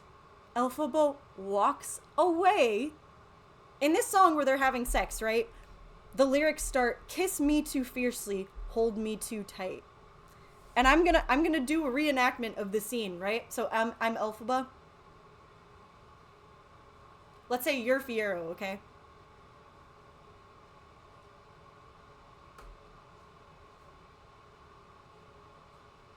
Kiss me too fiercely, hold me too tight. Elphaba, you're not even near him! How is he supposed to kiss you if you're talking to a wall? I just about walked out of the movie theater right then and there. I was so mad. You cannot sing to a man about kissing you when he's across the room. Oh, he wasn't even holding her. And you know what? I was literally the second time I was watching this, I was thinking so long. I was like, what is the reason? John M. Chu, what is the reason you did it like this? Why did you remove the transition? Maybe it was because you wanted Fiyero to see like, oh wow, she's been living in this like turmoil. Wow, that's so emotional. You know what you can do? Oh my God, welcome back, MC. You know what you can do, John M. Chu, to fix that is if you wanted to have this emotional moment of him realizing how she's living, first of all, you didn't have to go back to the treehouse. Paddling the school canoe? Oh, you better believe that's a paddling. Thank you, Chu. Thank you so much. You didn't have to go back to the treehouse to fuck. You could have just been in the woods. That's how I imagined it, because, you know, you can't, like, when you're watching the musical, you can't like see that they're in the woods. But I kind of knew, you know, you kind of know. I think they have like sound effects of like crickets or something like that, right? So anyways, I was like, maybe it was so that he could look around and see like all this emotional stuff she's been through. Who is this? Thank you. Thank you, Caleb. MC, Caleb and Liv are here. Everyone say hi. You're such a good horse. Ah! Monos, thank you for following. I hope I pronounced that right. Oh my god, guys! I think we're at 200 followers now. Thank you so much. I really appreciate it. Hi and welcome. Anyways, what was I saying? You're such a good horse. Ah! Frick and Drew. Thank you so much for following. Hi, Frick. 201. Oh my god, thank you. Wow, guys, what the hell? Also, hi, Kit. How you doing? I just saw you. Fuck, sorry, guys. I was on a roll, and I don't remember what I was saying. Okay, I keep saying this over and over again. So I was thinking, okay, if I'm John M. Chu, and I'm like, okay, well, he needs to see all the shit that she was going through. You know what you can do to fix that? You can keep the transition, and there's like, hold on, I'll show you. There is like, Maddie, don't worry, I'll get to the sex cardigan. Don't you worry.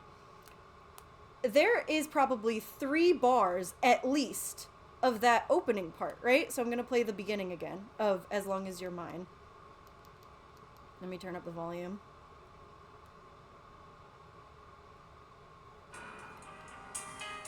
You can have him walking around right now. So you heard that, right? Do do do do do do.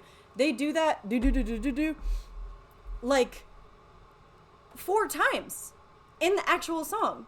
So like have him walk around in that moment, have him hold her, and as he's holding her, have her say, "Kiss me too fiercely, hold me too tight." John, I just solved your fucking movie. It was that easy. It was that easy. Who is John and what is he doing? Oh, Frick. Do you want to be called Frick or Andrew? If you have a preference. John M. Chu is the director of Wicked, the movie. The movie, I'm putting emphasis on the movie. Anyways. Oh no, MC. I'm so sorry. Don't let me keep you up. If you have things to say, you could say it, but there will be a VOD, so don't even worry. He's chewing on bullshit. Oh my god, yeah. Andrew or Drew is fine. Okay, you got it.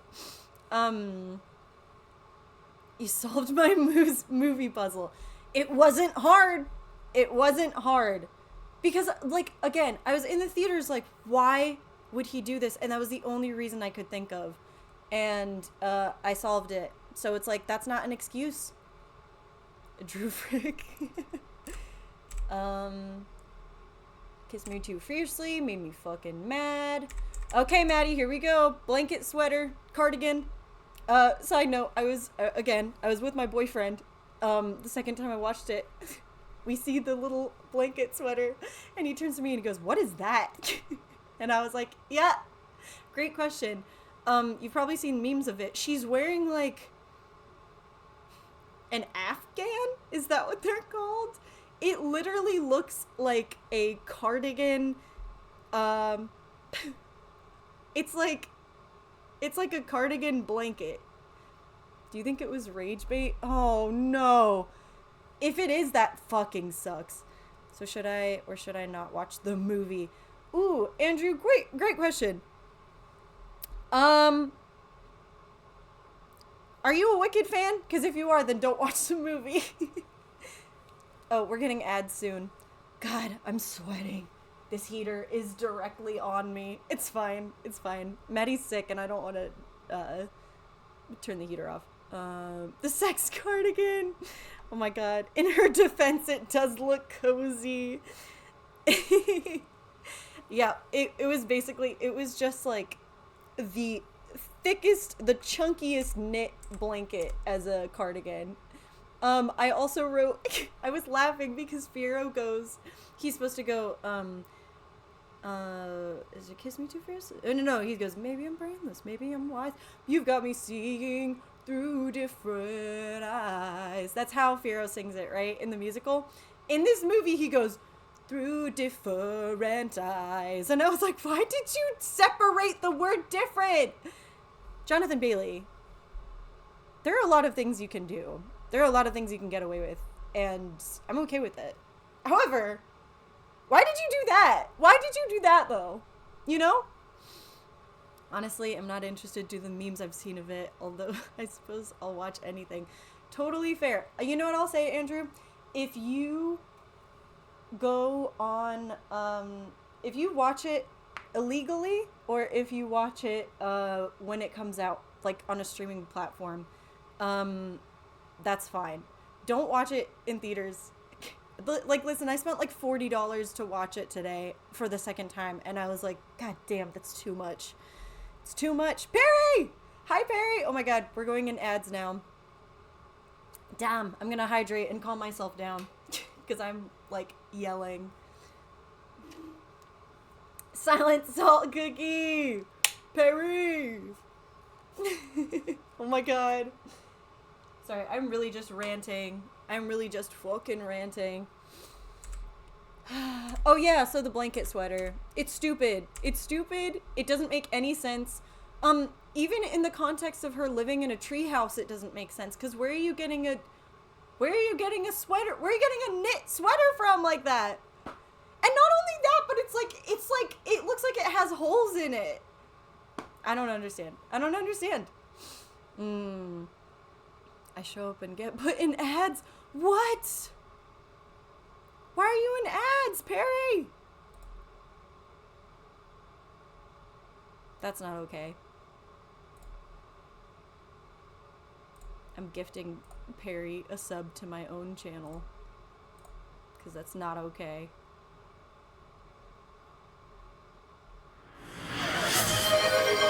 I'm literally debating changing it to shorts, but I think that it's not. It's too much. Okay, here we go. I got you, Perry. I met Perry in real life. Perry is 30 feet tall. And they're not gonna have ads. Okay. The see-through. Who do you think? Yep. OMC. Don't worry, I will get to that. Okay, where am I? Where am I in my notes? Yep, right. Okay, here we go. We're continuing. Ads are done. Yeah. In the song, I wrote, they're just singing and walking slowly. That's literally what they're doing. Andrew, no, I'm just doing Wicked because, I am a huge Wicked fan, like, of the musical, and this movie made me so mad. So mad. For anyone who's new here, I usually just play Date Everything, or Kingdom Hearts or something. So I'm not usually this heated about anything, to be honest. Yeah. No, Perry isn't a mass hallucination. I met Perry and Vale, and they're both wonderful people. Basketball Pro Perry, yeah, exactly. Okay, anyways. Yeah, they're singing at each other and walking slowly. There's a part in As Long As You're Mine where they're flying. They're flying and singing to each other. And guys, like I said before, the flying CGI in this movie it's uniquely bad. I even thought this in the first one. I loved the first one. And I even thought this in the first one. In Defying Gravity, it looks really bad whenever she's flying. It looks really bad. Whenever you want, Perry.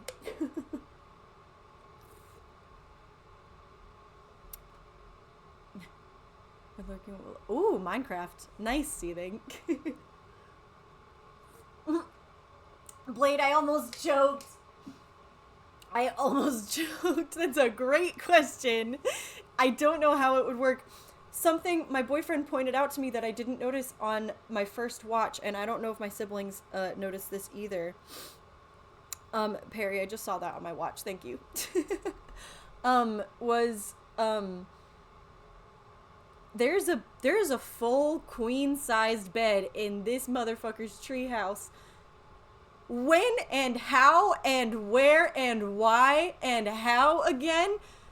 How does she have like a queen-sized bed? And guys, it's not in the treehouse itself. When they're singing As Long As You're Mine at the end, they're flying above it, so it's on the outside of the treehouse. Interior design alone, Sweaty, why is your bed out in the elements like that? Like, okay, maybe there's like a roof I didn't see or something. God, it made me mad. It made me so mad. Another thing that made me mad that no one else is going to notice or care about, maybe until I say it, and then maybe everyone will notice, is that when they sit down, because they're flying above the bed, they're lowered onto the bed, and Fiero's shoes are on the pillow. And I was like, get your fucking shoes off my pillow. If I was about to have, as Blade said, airborne coitus with Jonathan Bailey, and he put his shoes on my pillow, I would say, ooh, maybe we'll continue this another time, because I can't, like, listen, we were just out in the woods. I know I live in a treehouse, but, like, I've got standards. That's a nope. That's a nope from me. Anyway, yep, they flew above the tree bed. Oh my god. This part, I was sitting next to my cousin the first time I saw it. I was sitting next to MC and my cousin on the other side of me. And there's the part in the musical where they're fucking, and then Idina Menzel goes, no. Fiero goes, what is it? And Idina goes, for the first time, I feel wicked. And then it's like, because wow, that's the name of the show, right? My cousin made me laugh so hard because Cynthia Erivo goes, it's just for the first time I feel wicked. And I'm like, what? You just completely brushed past the whole title of the show and you're like, I feel wicked or something. I don't know. I don't feel good. To be fair, you just put your fucking feet on my pillow. Oh. Oh, man. Oh, Blade, you're right. I just saw that. It's on the balcony. That's what it is. It's literally the queen mattress is on the balcony of the treehouse. Did you notice that, MC? Or Maddie? Or Liv? If any of you are still here, because holy shit. Oh, yeah, MC. I noticed the shoes on the pillow. I'm so glad. You get me. You get me, MC. MC and I are like twins, honestly. Anyway. Okay, we're transitioning over to the storm. Here we go. I'm just thinking about how I think John M. Chu thinks that the audience is dumb. Because there's a part where Madame Morrible goes, she says something to the Wizard of Oz where she's like, maybe we need a change in the weather. And she does like her hand movements, and then like you see like he's got for some reason decorations of hot air balloons on the ceiling, and they all move. And I literally said out loud in the theater, I'm like, we're not stupid. You didn't have to show us. This is like tell and not show. Oh my god. I'll sleep well, MC. Don't worry. The VODs will be up. You're totally fine. This is basically... Oh, good night, Maddie, too. I was gonna say, this is basically just for, like, me and my siblings. So I appreciate everyone who's here. But, yeah. Go to sleep. Everyone who needs to sleep. I won't be offended. Sleep well. And thank you for joining. So, anyways. So, we're going to the storm part, right? God, I'm sweating. There's a tornado that's supposed to happen, right? During the tornado scene, we're watching it happen. You can see like the yellow brick road. The bricks are flying everywhere. And something that I thought to myself is, if the yellow brick road is getting torn apart, how is Dorothy supposed to be walking down it? And I'm like, I don't think they like even thought that through. I'm turning down the heat at least. Hold on, guys. Ah! Hold up. Now that it's wintertime, I'm used to my room being a nice crisp 60 degrees. They literally just built it. Yep. They just built it. And I'm gonna text Maddie. I didn't mean to just be like, I'm gonna turn the heat down right as Maddie leaves. Hold on one sec.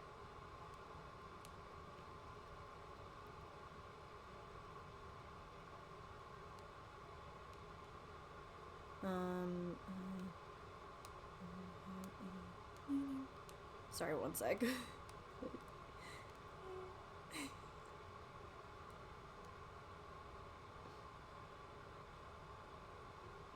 Okay. Anyways, I didn't want to be like, Maddie, it doesn't matter if you're sick because I'm ranting, but I'm also like, okay, this is a little warm. Yeah, so if the yellow brick road is torn up in the storm, how does Dorothy walk on it? Genuinely. Genuinely. How did Elphaba get a treehouse? Another question I had.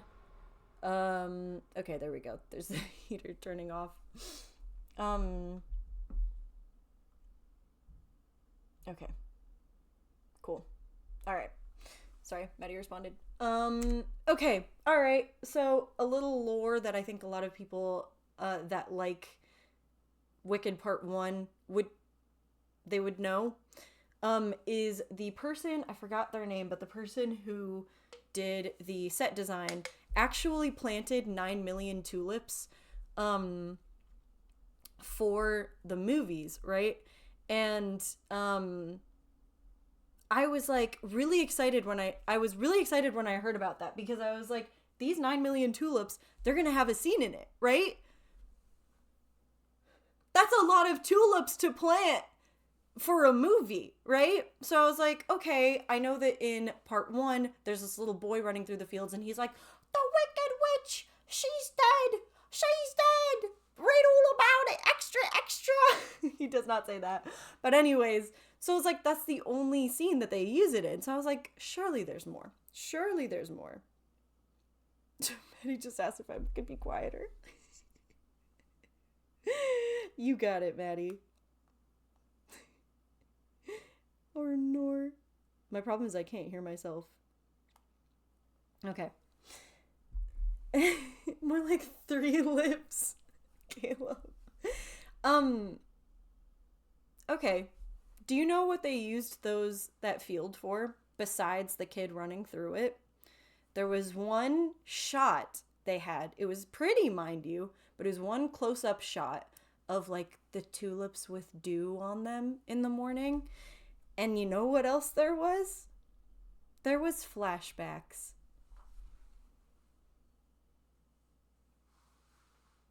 I'm going to talk about the flashbacks now. Holy shit, you guys. It's okay. Anyone who's seen part 1, you know there are moments. They had them in part 1 as they had flashbacks of them hanging out in the fields.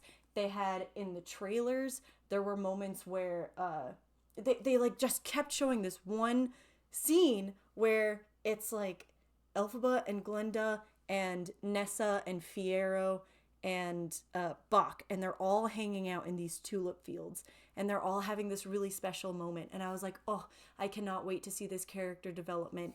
And we're gonna see like, oh, there's gonna be scenes where they're gonna be hanging out. You know what they did? Oh yeah, Liv, I forgot about it too, and it made me twice as mad this time.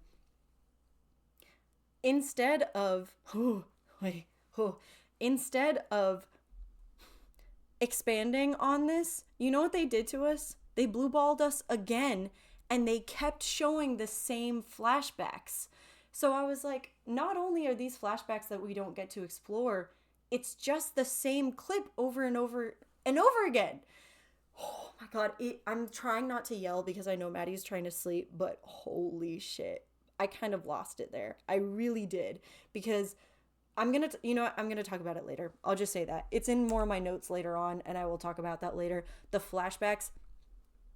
No. Planting 9 million tulips. It's beautiful. Was it worth it? I don't know. I don't know, because you didn't show me the scenes in it. Oh, man.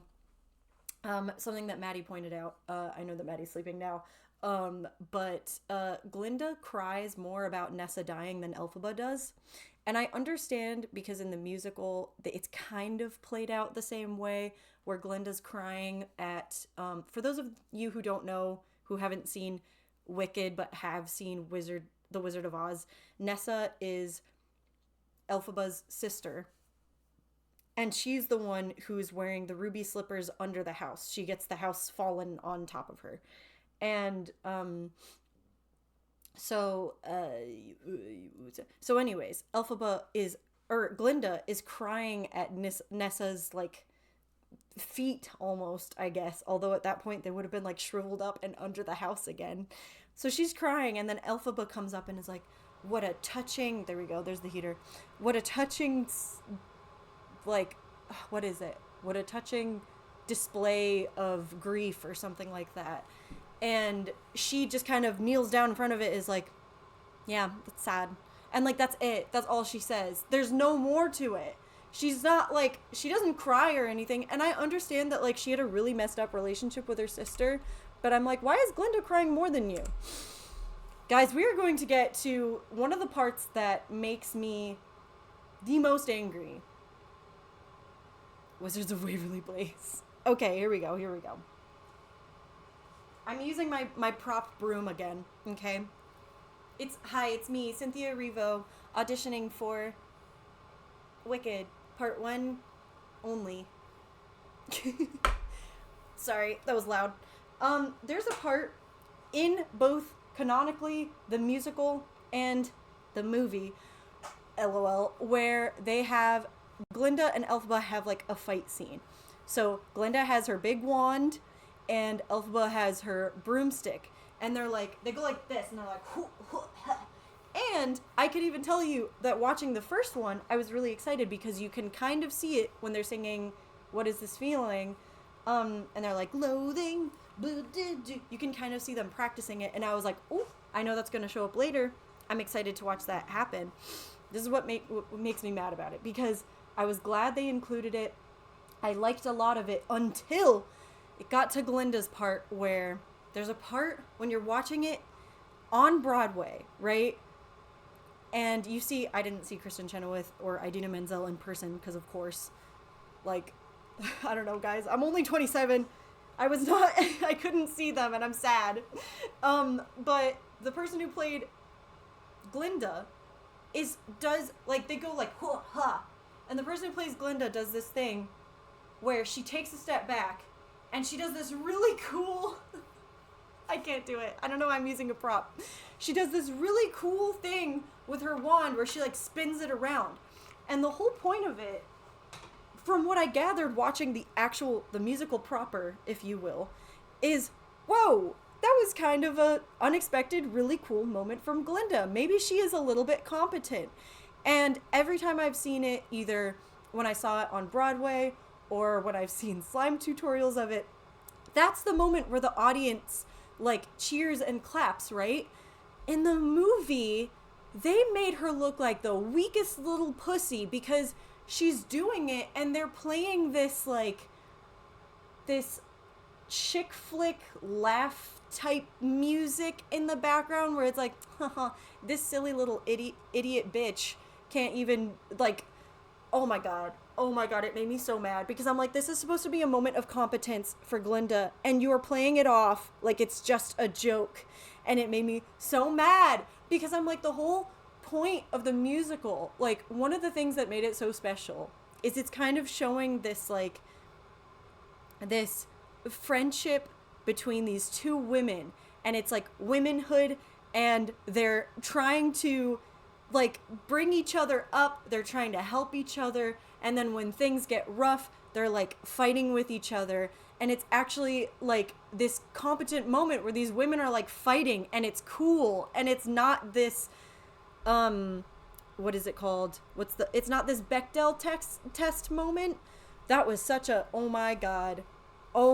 It felt like they were just laughing at her, and I was so mad. It's a figure 8 motion. Yes, thank you. That's the scene that she does.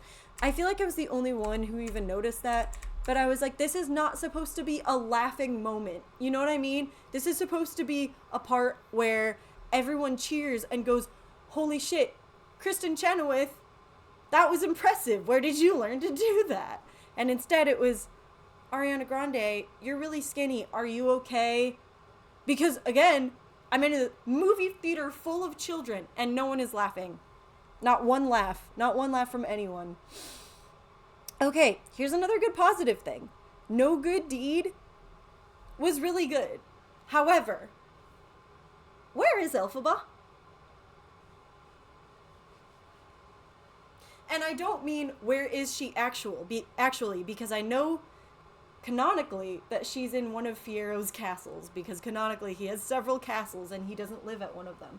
And one of the castles, the one that she melts in The Wizard of Oz, is one of his abandoned castles, and that's how she gets there. However, the thing I'm confused at is when she's singing No Good Deed, she's like on the roof, but it's not really a roof because they're like almost flying. I was so confused by the set of that. Like this is an actual question. If anyone knows the answer, please tell me, because I was like, what, what is happening? They light a fire up there? They were lighting torches? And I'm like, maybe this is just the top of the castle. I haven't seen Wizard of Oz in a long time, so maybe they got inspiration from the castle from the movie. But I don't remember it looking like that. Feels almost like an aviary. Yeah. I was so confused and also a little angry. I was like, what is this? What is this? Anyway. Also, they slowed down No Good Deed, which is such... It's so frustrating because No Good Deed is another song that's supposed... I was literally in the theaters. I was next to my boyfriend just a couple hours ago and I was like, ooh, this song is so good. And I was like... And I realized as I was listening to it, it was slowed down and I was like, oh, that's wrong. So it's like, I'm trying to remember the scene. It's like, no good deed goes unpunished. And it's like, do do do do do do do do. That's how the music's supposed to go. And instead it was like, it was just slightly slower to the point that I was angry. I was so mad. Yes, Blade. Blade, I'm so glad. You understand. Oh my god. They slowed it down. Where is she on this castle? Ooh, and now we're... Ooh, it's too bad MC's gone because I was going to tell her. Ooh. They, in March of the Witch Hunters, the best part of the song. Ooh, remember when I was talking about Madame Warble? Ooh, there's a part where they're literally having an angry mob and Madame Morrible screams in the background of the song because they go. They have their pitchforks and they go and hunt her and find her and kill her. And then Madame Morrible goes, good fortune, witch hunters! And it's like this really epic moment. Not only did Madame Morrible not say that, nobody said it. Nobody said it at all. And I was like, okay, this is why this makes me angry. In part 1, it has been said, I heard it said, that Ariana Grande was reading the script and saw in part 1, after one short day, they changed it where when the guy in Oz says, the wizard will see you now, which is such an epic moment in the musical. It's so important when you're a fan of it. Like those little things, it's like the fans are looking forward to that, right? Instead of doing that, they took that out of the script. And Ariana Grande, an actual Wicked fan, saw that in the script, called John M. Chu and said, where is it? Why did you take it out? Why? And hearing that made me like, I wonder if she read the full script to part 2, because there's a lot of those moments in part 2. For example, Good Fortune Witch Hunters.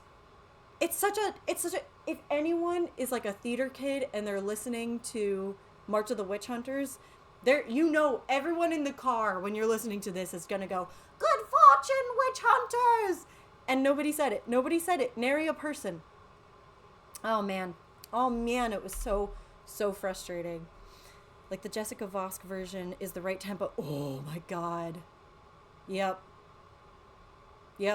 Jessica Vosk's version is like, oh my god. That's the other thing is I was saying before I saw part 2 for the first time. I was like, my one thing is I really hope that Cynthia Erivo does the Jessica Vosk riff. I think I said this earlier. I did.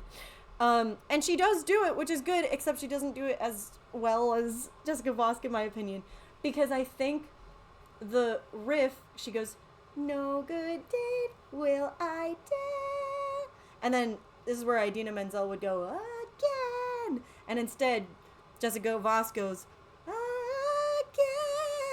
again. I'm doing head voice. I'm wearing headphones. I'm sorry if it sounds really bad. It's cool, except it would sound cooler if she just stayed up there and did that. But Cynthia Erivo was like, again, or something like that, and was just kept going down. And I was like, wait, no, it could have been cooler, but it's fine. It's Cynthia Erivo. She's good at singing. She can do anything she wants. Whatever. It's fine.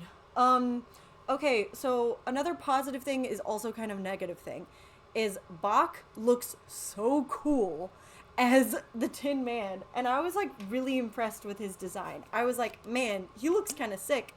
And I loved his part in March of the Witch Hunters. However, I noticed it made it stand out even more. I was like, why does Bach have more emotion in his face than half the actors in this movie?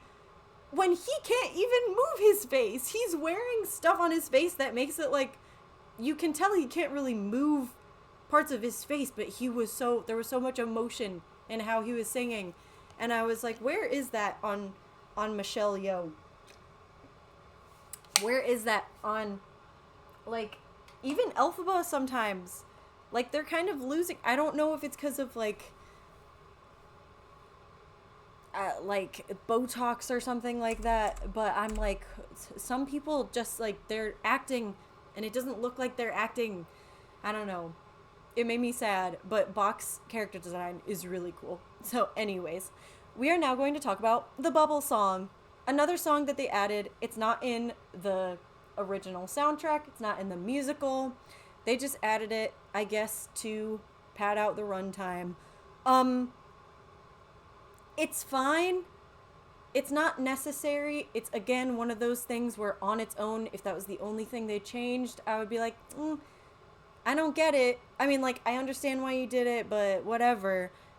I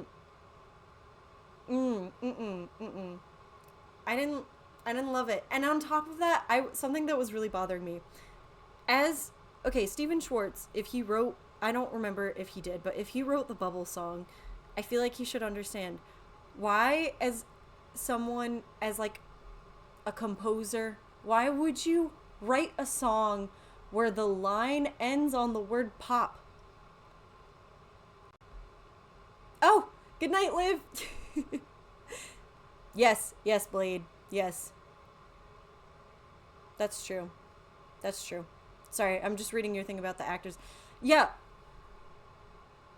The word pop is not a good word to end a line on in a song, right? Because if you're like, da-da, the bubble, pop, it doesn't sound good. Do you know what I mean? There's no, what's the word for it? Resolve. There's no resolve. Do you know what I'm talking about? When you are playing a song, like let's say you're playing a chord on a piano and it's like, it's not quite there, and then you play that last chord and it resolves it, and it's like, thank you, perfect. The word pop is not a good word to end a line on, and I'm sorry, this is such a small thing, but it was driving me insane because I'm like, Stephen Schwartz, you know how to write a song. I know you do. Sweaty. You wrote No Good Deed. You should know that. That doesn't sound good. It is lacking energy. Yes, that is the perfect way to put it. Yes. I hate it when phrases end in hard consonants. Yes, Blade. I said it before and I'll say it again. I'm so glad you're here because you understand. All right, we're going to get an ad soon. Oh my God. I'm like, I'm almost at the end, guys. I haven't even gotten to my worst complaint about the whole movie. Oh, I'm sorry. I will get there, don't worry. Oh, man. Oh, me, oh, my. The problem is we have the heater on, right? Because Maddie's not feeling well. And they're sleeping. And if I turn the heater off, then they'll be cold, but they'll also hear me because I'm yelling, and her room is right above mine. So I'm like, all right. All right. Where am I? Bubble song. CGI flying. Is the singer having any sustained note on an open vowel? Not be on an open vowel kills me. Ooh, that's another thing, Blade, that I didn't write down but was a problem for me, is like Ariana Grande is good at singing, but she doesn't open her vowels enough. It's like what you were saying, like even in the first one, I'm not a soprano, so I can relate, and I kind of feel like a hypocrite for pointing this out, but her jaw feels and looks so stiff and so tight. And I notice that whenever she sings, she like sticks her jaw out. And I'm like, that can't be good for you. I don't know. I've basically like sung all my life, but I've never sung correctly or professionally. But I'm also aware of how to sing correctly. You know what I mean? I don't sing from my diaphragm as much as I should. I try to, but yeah. And jaw tension, yeah. Jaw tension is like, okay, my sister MC is actually like really good at singing and has actually given me like voice lessons before and everything. And something that she told me before was like, when you're singing, you have to relax your jaw more. You have to be like a lot more like relaxed, because I am just constantly in a state of stress. And like grinding my teeth and all that. And so it was like, even that, I was like just watching Ariana Grande sing, and I was like, just open your mouth a little bit more. And it's not even like open your mouth, just open the vowel, you know? Anyway. She was giving Crimson Chin. Oh my god. Yep, it's true. It's true. Alright, we've got 5 seconds left. I already talked about how bad the CGI flying looks, so I think I can skip that. Okay, another positive thing. I do like that they didn't show Dorothy's face. I thought that was very tasteful, and I thought it was kind of like it was almost like respecting Judy Garland, I guess, because it's like, who are you gonna get to play Judy Garland? No one. Just like a random person, you could see the back of her head. Yeah, I wrote again, Glinda's becoming more of a main character than the show. Oh my god. Okay, For Good is a song that obviously, it's the title of the movie. I was excited to see what they would do with it. They just sang at each other. It was literally just like 2 shots, and the whole time it was just back and forth, one person. It wasn't even like visually interesting, because it was just them standing on the top of this castle, and behind Glinda was like a torch, and behind Elphaba was like the sky and half of the castle. And I was like, I mean, that's fine, I guess. It's one of the, like, I feel bad because this is a complaint I have that I don't know how could be fixed other than, like, do it a different way. You know what I mean? It was just, like, it wasn't interesting. I don't know. And it sucks because I love For Good. And For Good is one of those, like, I wanted to sit next to MC, and I wanted to sit next to my cousin, because I was like, you guys, For Good, we used to sing it together. I have like videos of me and my cousin singing it, and I was like, I know I'm gonna cry, so I'm gonna wanna be next to you guys. I like barely even cried at all in that song, and I'm only saying barely because I was a little emotional only when I saw Ariana Grande trying not to cry, because I was like, okay, I feel like that was one of those moments where I was like, I feel like she's singing to Cynthia and not Elphaba, which was very sweet, I thought, because I know that they're like good friends. But I was also like, okay, I can't really be that emotional when all I'm doing is watching them sing at each other. Like, it's more emotional to watch Idina Menzel and Kristen Chenoweth because they're like, there's like visual interest in it. I don't know. It's honestly crazy how the littlest things can affect your singing or feet placement. Yep, it's true. It's true. It's true. And 90% of the time when I'm singing, I'm in my car. Okay, another positive thing, Jeff Goldblum's acting. No matter what it is, if I see an old man crying in anything, and I'm not calling Jeff Goldblum an old man, he's older, I guess, but it makes me cry. And when I saw Jeff Goldblum cry when he realized that he was Elphaba's dad, I was like, oh no, like, it was so sweet and so sad. I thought he did a good job, and it sucks that I was like, man, he's a breath of fresh air in this movie. Anyway, okay, we're gonna do it. We're gonna talk about the good news cord, guys. We are this far into this fucking video and I still have so much to talk about, and we are going to talk about the good news cord. That's right. Okay, so in the first song, No One Mourns the Wicked, in the musical, good news is, oh, there's a word for it. Blade, maybe you know what I'm talking about. It's not a major chord, and it's not a minor chord. It's a major chord with just this one colorful note that makes it sound a little dark. And when you watch it on Broadway, it's almost like the music is telling you, like, there's a lie in here somewhere. Because it's like, good news, but the chord is like a little dark, right? So I'm going to play that for you, right? Right.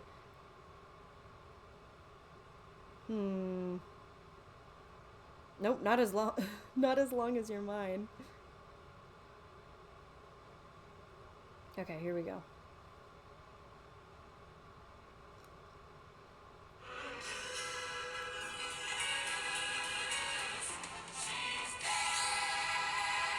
Do you hear, sorry if that was really loud. Do you hear that, like, it's like it's slightly off. It doesn't sound completely right. It's beautiful, but it doesn't sound right, right? So I'm gonna play the soundtrack from the movie, and this is just from part 1, which doesn't matter because they play the same one in part 2. Okay, listen to this chord. Okay, wait. This one. Can you hear it? Do you hear how that's just a major chord? There's no colorful note in it. And normally I would be like, okay, that's a little, like, nitpicky thing, it's whatever. Except, it's a bit of foreshadowing, I think, for this movie, because, like I said, there's supposed to be a dark tone to it. Even if it's just a dark undertone, it's like, okay, I can tell something's off, right? And in the movie, they just have it be a major chord, which is fine, except they go back. So that song is in part 1. In part 2, they go back to that scene. It's almost like a flashback. Whew. Completely love that they gave us a flashback of the movie we just saw, apparently, because John M. Chu said you could watch these movies back to back. They gave us a flashback of the scene we just saw, and not of the thing that we actually wanted to see more of. Anyways. And I was hoping in part 2, since they were going to play that note again, that maybe they would add a little bit of it. And they didn't. And it's fine, because I don't know if I would expect that much from them. But, again, and I will talk about this later, there's a reason why it bothered me. Because the whole tone of the movie is off. It's off! It's off! Ah! Anyways, and then they, again, showed us the scene that we just watched in part 1. We don't need to see that whole scene again. Oh my god. The Munchkin Land people, I don't mean to be mean to these actors, but they were not acting well. It was literally just like, it kind of feels like watching them act kind of felt like how I feel when I'm acting, which is not what you want to see from an actor. You don't want to be like, ooh, I feel like I would have done that the same way. I'm a very bad actor. I've always preferred to be like ensemble because I can sing fine. I cannot act. So that was sad. I was like, I don't want to see this. Oh, and we're at my biggest problem with the movie. This is the worst part of the movie, guys. Worst part of the movie. Dissonant. That might be it. Blade, baby, you know what I'm talking about. Oh my god. I know you're talking music theory knowledge. Yep. You don't want to see their acting, you want to see the character. Yes, Blade. Yes, thank you. Blade, baby. You know. Anyway. Okay. This is, ooh, man. Ooh, man. This is, ooh. John M. Chu. It's on site. I'm so mad at you. Because this is why. Ready? The last scene. They're playing the No One Mourns the Wicked reprise. It's like good news, blah, blah, blah. They show us the same scene we already saw in part 1. They literally, it's not even like they edited it. It's not even like they acted it differently. They literally just cut and pasted the same exact scene. Okay? Glinda comes up and she does this speech and she goes, I know we've been through hard times. I'm going to try to be Glinda the Good. And in the musical, I just have to say, in the musical, that part is so fucking heartbreaking. Because, for context, she thinks that her lover is dead. She thinks that her best friend is dead. Both of which could be interchangeable. Elphaba Fiero, I don't know which order it's in. She thinks they're both dead. She knows she is now in charge because the Wizard of Oz is like, shit, man, that was my daughter I just fucking murdered. I gotta get out of here. She's having a really hard fucking time. And so in the play, there is this, like, it's this really emotional moment where she's like kind of trying not to cry. And she's like giving this speech to the Ozians, which again, Ozians, why is she in Munchkin Land in this scene? Am I dumb? Why is it there? I feel like it shouldn't be there. Anyways, she is giving this speech and she's like, I'm so sorry. I know this has been a lot. This is a frightening time. I'm going to try to help. I'm going to try to be Glinda the Good. And then there's this really epic moment where like the music is like do do do. It's like a minor note, you know, a minor song, and it's really dark and it's beautiful because it's the whole show is a tragedy, which I will get back to. The whole show is showing the perspective of the Wicked Witch of the West and saying, guys, not all people that we're being told are villains are the villains. However, oh my god, I was literally so mad. Glinda goes, in the movie, she goes, I'd like to be Glinda the Good. And then she goes,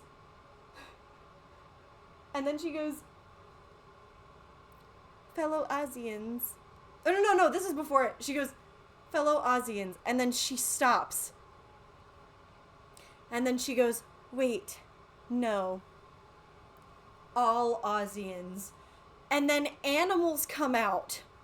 And they're coming out and they're like, it's safe to come out. Guys, I can't even express I think this is the one moment in the movie theater the first time I saw it where I like audibly was just like, no, because this is missing the whole point of the musical. It's, it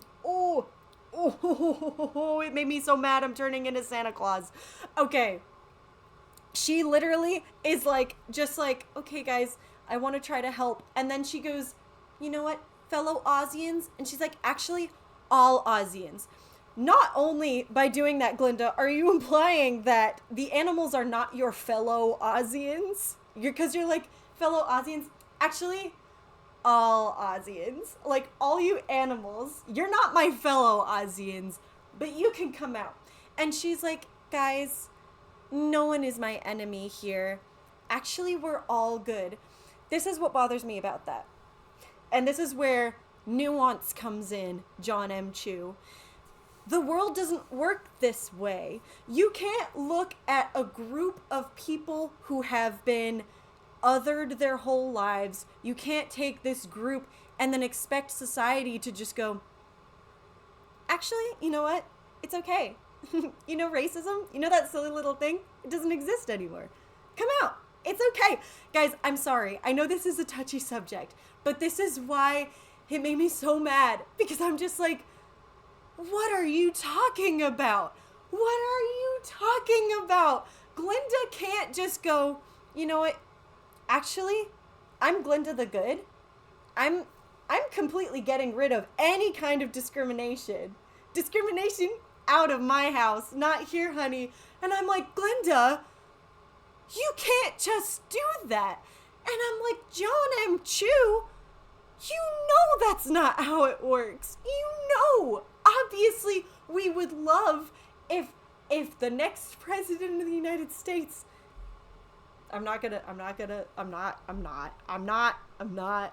like, obviously we would love if the next president of the United States was like, hey guys, that was pretty rough, huh? The last 4 years, that's been kind of rough. How about none of it exists anymore? How about all of our problems just go away?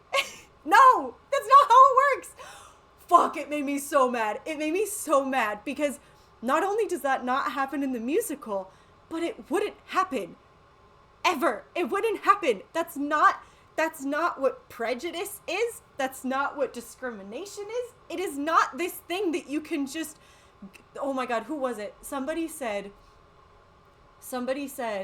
I think maybe it was Maddie or something. You can't, no, it was Caleb. You can't try to good vibes your way out of discrimination, Glinda. This is not a good vibes thing. You can't go, guys, I'm gonna try to be Glinda the Good. Come on, animals. Come on, everyone. Come on, munchkins. Come on, anyone who's ever been treated like shit because you look different. By the way, Elphaba's dead. What?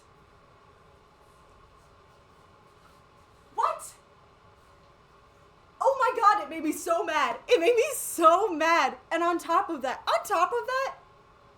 she says, when she goes, my fellow Aussians, and they're all looking at her, she goes, actually, all Aussians, the animals come out. Where are these animals coming from? John M. Chu, you manufactured a scene in the beginning of this movie that shows, you decided to add this, because this doesn't happen in the musical, as far as I remember. You added a scene where these animals are escaping through a tunnel that I guess leads out to the desert. And you manufactured them to say, we can't be here, we don't want to be here. And Elphaba goes, no, don't, please, there's no place like home. We're watching all of them leave Oz. You can't, at the end of the movie, also have them come out at people's ankles. They're literally just like hiding behind. Are you telling me they were hiding behind the munchkins this whole time? They come out. There's a fucking cow. Where was the cow hiding? Guys, I'm not kidding. For those of you who haven't seen this, guys, I'm sorry. I'm like yelling now. For those of you who haven't seen this, there is a giant cow. They have a close up on it. It comes out and it's like, who, me? Me too? Where did this cow come from? We didn't see it seconds before this. We didn't see it. Oh, that's another thing. This is like a flashback to part 1. Again, John M. Chu, you said we could watch these back to back. Part 1 is just a couple hours before this in this movie marathon. We just watched them sing No One Mourns the Wicked. We just saw an aerial bird's eye view above the town watching them say, the Wicked Witch is dead. There are no animals around anyone's ankles in that moment. Where the fuck are they coming from? And of course, and now Glinda's here and she's like, it's okay. It's okay, guys. Nuance, John, nuance. I'm sorry, guys. I'm mad. I'm really mad. This is why I needed to talk about this. Thank you, Choom. That was it. Guys, racism is over. Oz is America. Oh my god. It's literally...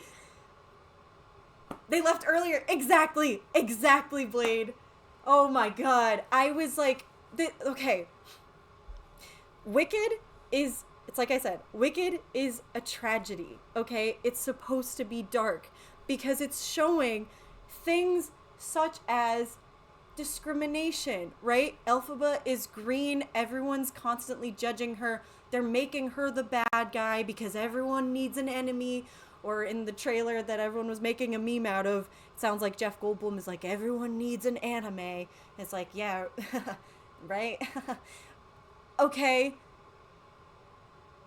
You can't, John, you can't have your cake and eat it too. You can't have your cake and have Michelle Yeoh face planted to it 2 times. You can't. Oh my god. There is no nuance in this. It's like they looked at the audience and was like, no, they're too stupid to understand what Wicked is about. Wicked is about the Wicked Witch of the West and how she's not actually the bad guy. And at the end of the movie, you go, you know what? It'll all work out. It's a happy ending. It's fine. It's not a happy ending. This musical does not have a happy ending. Glinda is supposed to go, fuck, all my friends are dead, and it's because of me. Guys, I don't know if any of you have been following the memes or anything like this. I don't know if any of you have seen Wicked. One of the beautiful things about this musical is the beginning of the musical, Glinda is singing, "No one mourns the wicked." And you hear the lines, she says, "Goodness knows the wicked's lives are lonely, the wicked die alone." And you think, oh yeah, this is Glinda the Good from Wizard of Oz singing about how, you know, people who are evil, they die. And just like how the Wicked Witch of the West died. No, the beautiful of this nuance and this tragedy is she's singing about herself. She is like, I didn't take a stand for my friends, and I am dying alone. I am wicked because all my friends are dead, and I wanted to be Miss Popular, and now I'm a politician, and fuck, nothing worked out. This is not a happy ending. And John Chu said, actually, let's give her a happy ending. Jonathan? Jonathan? I'm not gonna shake my Christmas tree. I'm sorry. Oh my god, did it make me mad. This reminds me about how I upset my one friend over the Witches series. I don't know. Yep. Oh, yeah. Yep. I understand. I haven't seen The Witcher, but my siblings have. Jonathan Schubert. Yeah. Oh my god, guys. It made me, that one scene made me like, fuck this. I'm out. Fuck this shit, I'm out. Oh, hell no. Where are all these animals coming from? There was a cow. Where was the cow hiding? Save the game, Chew. Oh, Blade. That is such a mood. Yep. The musical is dark for a reason. Oh, that's another thing. She says, I'd like to try. Oh, you know what? I'm just going to do it. I'm going to show you guys. She says, I'd like to try to be Glinda the Good. And the audience cheers, right? That's the vibes that they have in the movie. In the musical, I'm just going to straight up show the slime tutorial for a second. There is a part at the end that is just beautiful. Hold on, we've got ads. In this actual YouTube video I'm watching. Okay. This game, I need it saved. Oh my god. Alright, here we go. No one mourns the wicked. Now at last she's dead and gone. Okay. I'm trying to scrub through it. Okay.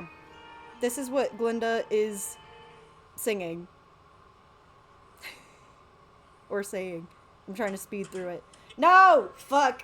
This isn't the right scene. Ah! Here we go, listen. Listen to the vibes. We've been through a frightening time, and there will be other times and other things that frighten us. But if you will let me, I'd like to try to help. I'd like to try to be Glinda the Good. Do you hear how depressing that is? It gives me chills. I know this is lame, but that is so depressing. She's trying not to cry. I hope you could even hear that. She goes, I'm going to try to help you. She's literally trying not to cry. And she's like, I'm going to try to be Glinda the Good. And it goes, doo, good news. Because she's crying over her dead friend. And all these munchkins, apparently, not Ozians, all these people around her are like, oh, good news, actually. Her best friend is dead. Let's light this witch on fire. This big, like, hey witch thing. Also, that's another thing somebody pointed out. I think maybe it was, like, my siblings or something. When she's like, come out, animals. It's okay. We have no enemies here. There's a giant witch, wicker witch that you guys just set on fire. Anyways, so yeah, as I was saying, it's so emotional. She's trying not to cry. They have this really deep, like, that chord is just, mwah, chef's kiss, good news. It's so dark and depressing. And in this one, she goes, I'd like to try to be Glinda the Good. And then everyone cheers. And it's like, woohoo, good job. And it's like this happy moment. And I'm like, John, did you see the musical? I know that John saw it. I know that John M. Chu saw this musical when he was a kid. So I understand that he's seen it. But I'm like, maybe you don't understand it. Maybe you don't, because that is the opposite of what happens. This is a depressing story. And you said, well, maybe there's going to be kids in the audience. Maybe people don't understand nuance. John, please. Oh man, I'm sorry guys. That part made me the most mad. It's not a happy ending kind of story. It's not. It's really not. Anyways, Ryan Reynolds. I wonder if anyone who's seen part 2 knows what I'm talking about if I just say Ryan Reynolds. When Fiyero is turned into the Scarecrow, why does he look like Ryan Reynolds? I'm gonna add this picture. I'm gonna add this picture so that those of you who haven't seen it can see what I'm talking about. Because, oh my god. How do you spell Fiyero? I should know this. Oh, I spelled it right. Nice. Ryan Reynolds. When Fiyero gets turned into the Scarecrow and they show his face, I was literally like, holy shit. That straight up looks like Ryan Reynolds.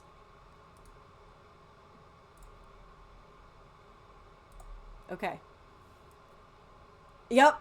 See, Blade, you knew what I meant. I'm so glad. I'm so glad. Guys, you are not ready. If you haven't seen this movie, you are not ready.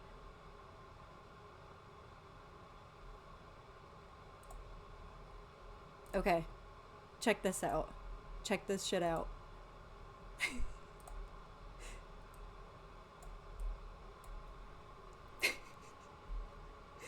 Does that not look like Ryan Reynolds to you? I don't know. Am I crazy? I can't be crazy because you know what I was talking about, Blade. Like, what? Why does he look like that? And it sucks because I really loved the way that Bach looks. Bach looks like a really cool Tin Man. And this ain't it. And like, listen, the costumes department was great. Fiyero as the Scarecrow, every time he walked with a limp, I actually wanted to cry because I was like, oh my god, this is so good and so sad. This is insane. This is insane. Me. Me when I'm Ryan Reynolds. Anyway. Ah! Okay, we're getting ads soon. I'm just gonna snooze this one because I have just had it up to here. Okay. Okay, going back to the ending. Glinda learning magic. Where did that come from? I know, I'm pretty sure. Okay, there's a moment in the movie where Elphaba says you have to try to learn magic or something like that. And the line sounds, I should have double checked this before I was ranting on stream. I don't remember if she says that in the musical or not. But the movie ending on Glinda being like, I can learn magic now, is so confusing because all the way up to this point, the whole thing is Glinda being like, I don't know magic. I wish I could be a sorceress. That's all I've wanted to do my whole life, but I can't do it. I don't have the power for it. They even, again, John Chu, you can't have your cake and eat it too. You can't have your cake and eat it too. Why? You literally had a flashback of Glinda's backstory where it's proving that she doesn't know how to do magic, and then in the end you're like, oh, actually, by the way, she can. And there's this moment where I was like, maybe when the Grimmery opens for her, and it's like, oh, maybe she can learn magic. There's a shot that shows Elphaba's face where she's like kind of looking at the sky, singing with Ariana Grande, being like, I have been changed for good, and then they're like, and it's kind of implied that maybe Elphaba gave Glinda her power or something like that, but I'm like, no, what? I don't know. This is one thing that I'm like, maybe I'm remembering this wrong from the musical, but I'm pretty sure that I'm pretty sure she never learns magic because she can't. That's literally her character, is that she pretends to do magic so that she can be popular. That's literally her character. Made me upset they didn't keep the switched harmony at the end. Oh, they didn't? I didn't even notice that. Honestly, I was probably so mad about the whole rest of the movie that I was like, I can't. I'm seeing red. We are at the end of the plot, guys. Don't worry. This is the moment. I'm sad that MC left, but this is the moment MC said, why didn't she bring that ugly blanket instead of the sheer veil when they're walking into the desert? They go off into the desert, and Elphaba, I kid you not, is wearing this shield cape. Also, veil mentioned. Nice. She's wearing this sheer cape, and she puts the hood down. I'm like, what is the point of this anyways? And she's looking back at the sky, I guess at Glinda or something. And I'm like, you're in a desert, girlie. It gets cold at night. What are you using? Why do you have a little, a sheer, this Shein sheer cape thing is not gonna do anything for you. Why didn't you bring that fuck ugly blanket, that knitted blanket that you were having sex in? That would have been so much better. What are your thoughts on the... Ooh, that was another pro. Thank you, Blade. The closet scene fucks me up every time. My boyfriend, leaned over to tell me something, and he was like, oh, because he saw I was crying. I was like... That closet scene, for those of you who don't know, there's a moment where... You know how in Wizard of Oz, the witch gets the bucket of water thrown on her, and that's where she's like, I'm melting! Glinda actually... canonically thinks that she's dead, which is where the tragedy comes in.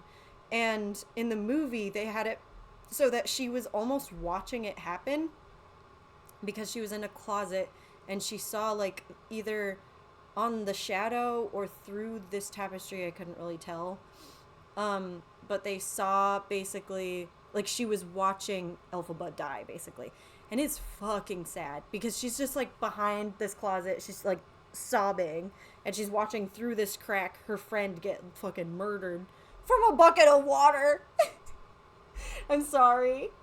And we know that Elphaba's faking it and she's not actually dead, but yeah, Sorry, my brain just went on so many tangents. Okay, we're about to get into ads, and then I think I'm gonna take a quick pee break, and then I'm going to talk about a few more things, and then I promise I'm almost done. But man, this movie just gave me so much to talk about. So much. I was like, oh my god. Oh, hydrate, thank you. Alright, I'll be right back.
Oh no!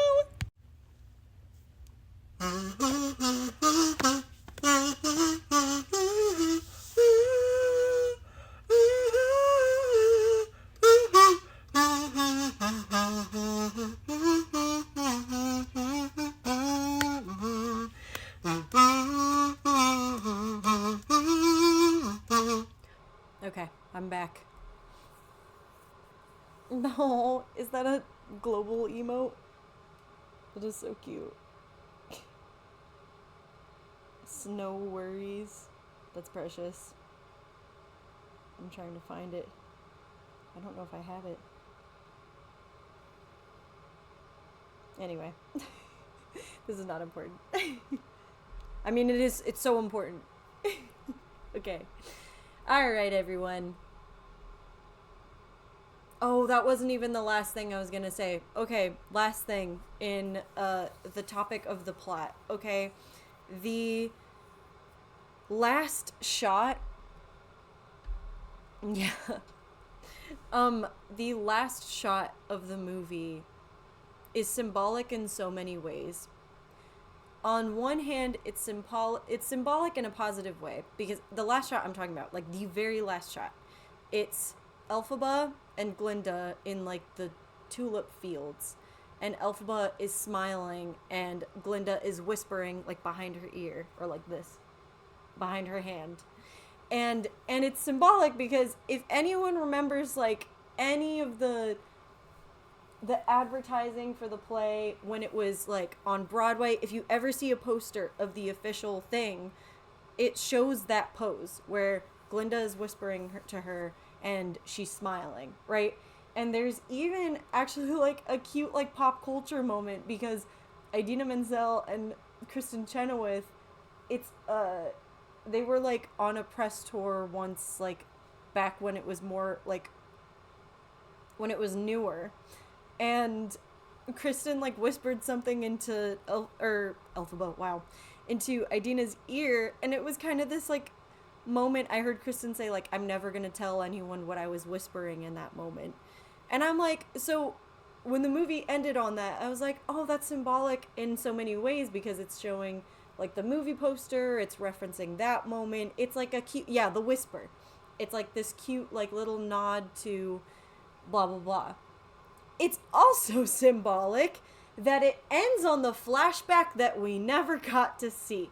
I don't even know how to put into words how frustrating it is that it's so hard to explain to people, because it's like it's a flashback.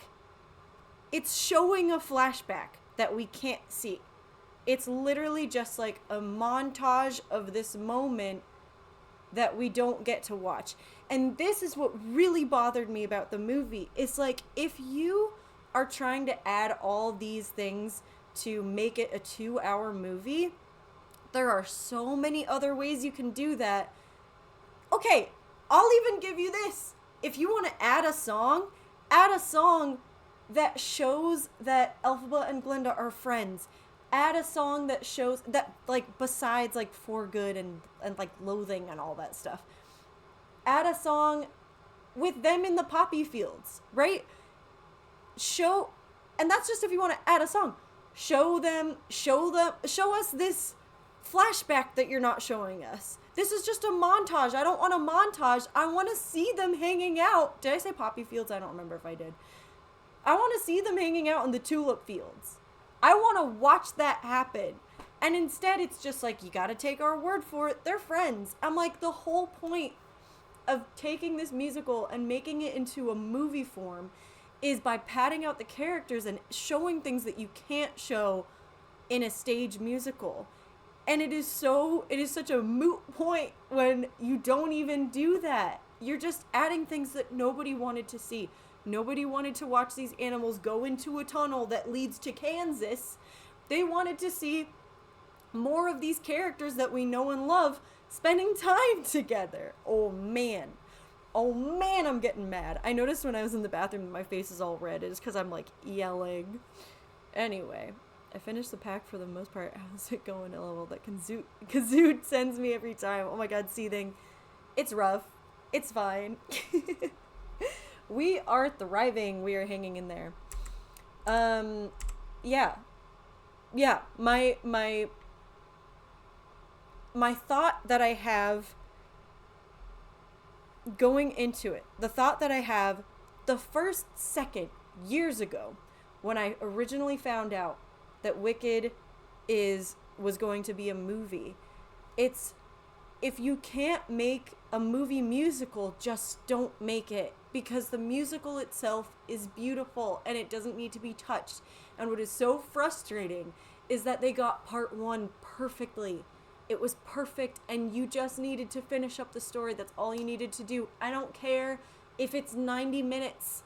I don't care if it's an hour. I don't care if you made just a 4-hour movie of the whole thing. You did not need to add all that bullshit. It made me so mad. And on top of that, you don't need to change the story, John Chu. Ah! Oh, ah! John Chu loves blue balling everyone. He loves edging them when it comes to musicals, because I was like, why are you putting so many pauses in all these songs? It's like Defying Gravity. I was like, I did not need this 4-minute song to be 20 minutes long. And it rhymes, bars. I feel like they could have trimmed it and made it one part. Yes. I was actually thinking, the first time I saw it, I was like, I feel like somebody could edit this movie and make it accurate. You know what I mean? Because they added so much stuff. If they took it out, yeah, it would be like maybe even like a 40-minute movie, but it would still be better than whatever it was that we got. It's 2 hours and 15 minutes long, I think is what it was. And I was like, oh my god, it did not need to be that. Or it could have, if it was more of our friends hanging out, you know? I talked about the bubble pop. Okay, one of the things, actually, this is so important. This is when I saw, sorry, I'm realizing I'm just like, this is so important. It's really not. I'm just ranting. When I saw part 1 in theaters, okay, the heater just turned off. I gotta be quieter. I'm gonna go like this so I can hear myself yelling. When I saw part 1 in theaters, the first thing, okay, when the movie ended, all of us in our group kind of gathered around and were just ranting. And the whole time, MC was just sitting in her chair, staring at the screen, dead silent. And we were like, "Are you okay?" And she was like, "I need a minute. I really need a minute to just process what I just saw." And afterwards, when she was able to speak, she was like, because mind you, she is like almost as big as a fan. She's probably as big a fan as the show as I am. So she was really upset. So when she was able to like process everything and say her thoughts on the movie, she was like, "I think the reason it made me so upset is this is what I was worried they were going to do when I saw the first one." She didn't want to see the first one because she was scared they were going to do to it what they did to the second one that she hadn't even seen yet. Oh my God. Oh man. They could have made the tragedy even more of a tragedy. I know. Or they could have just made it a tragedy at the very least thing they could do is make it accurate. Oh my God. And anyways, I bring that up because before I saw the first one, and when I first found out it was being made, and I found out Ariana Grande was going to be Glinda, the biggest thing is I was like, I really, really don't want Ariana Grande adding riffs where there doesn't need to be any, because I know that she's talented. I know that she's good at riffing and stuff like that. And she's like, whatever. I can't riff, so I can't do it.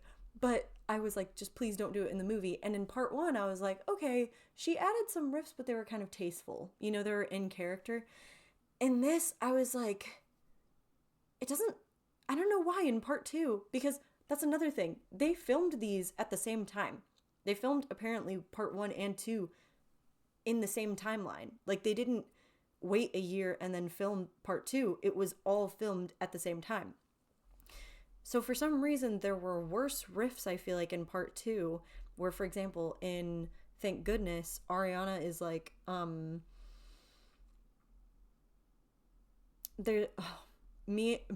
my favorite moment in Thank Goodness is when Glinda's like, "There are bridges you crossed, you didn't know you crossed until you crossed." I'm doing like a little accent because I'm doing my Kristen Chenoweth voice. So it's pretty, right? It's just like this streamlined thing. And then Ariana Grande's like, "Because you didn't know you crossed until you crossed." And then later on she's like, my favorite part, it's so pretty, and I don't want to sing it because I'm really self-conscious about singing on camera, but there's this beautiful moment where she uses her head voice, and it's like, with this perfect finale that she's in belly, who? And she goes, "Who wouldn't be happier?" And it's beautiful. And instead of doing that in the movie, Glinda was like, "Who wouldn't be happier?" And she's adding all these riffs, and I'm like, Ariana Grande. It's pretty. It's fine. But why are you doing this? I didn't want this. And I'm like, listen, a few riffs are fine. It's fine here and there. Even in What Is This Feeling, they had some riffs that they added, and I was like, you know what, that sounds good. It's fine if it's tasteful and it's not all the time. For some reason, I feel like in the second one, they were just so obvious. I think because they changed up the songs altogether. Like, it's like, okay, I'm going to use What Is This Feeling as an example. / Loathing, that song. When the whole song is pretty much accurate, like all the way through, and they add riffs here and there, it's like, oh, that's tasteful. When you change the entire song and you're adding riffs, it makes those riffs stand out so much more, to the point where it makes me mad, and I hate that. I hate it. To me, riffs are supposed to be motivated by the story / character driven. Yes, exactly. Like, I can see moments where Glinda might riff.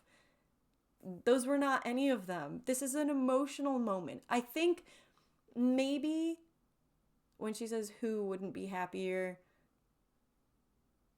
Like, I can see that one. It's pretty. It's adding to it, I guess. But when she says, "Bridges you crossed, you didn't know until you crossed. You didn't know you crossed until you crossed. I was like, I didn't want this. I didn't want this. And this, I will say, this is a moment where I need to just calm down, because this is probably, I might be one of the only people who's mad by that, because it is pretty. But I'm like, I just want some accuracy in this movie that you're making about this play that I love. Another thing, they're slowing all the songs down. They slowed down basically every single song, and it makes me so mad. I hate it. I don't know how many times I'm saying it makes me so mad in this video, and I'm sorry. But boy howdy. She didn't say yeah, and it made me sad. Yeah. Oh my god. This is me going off topic, but when the Hadestown Pro Shoot comes out, I'll have a minute so you can see my favorite tragedy. Oh my god, I love Hadestown. It's so good. Oh, Pro Shot. Did I say Pro Shoot? I can't read. I swear to god. Are they doing that? Are they releasing it?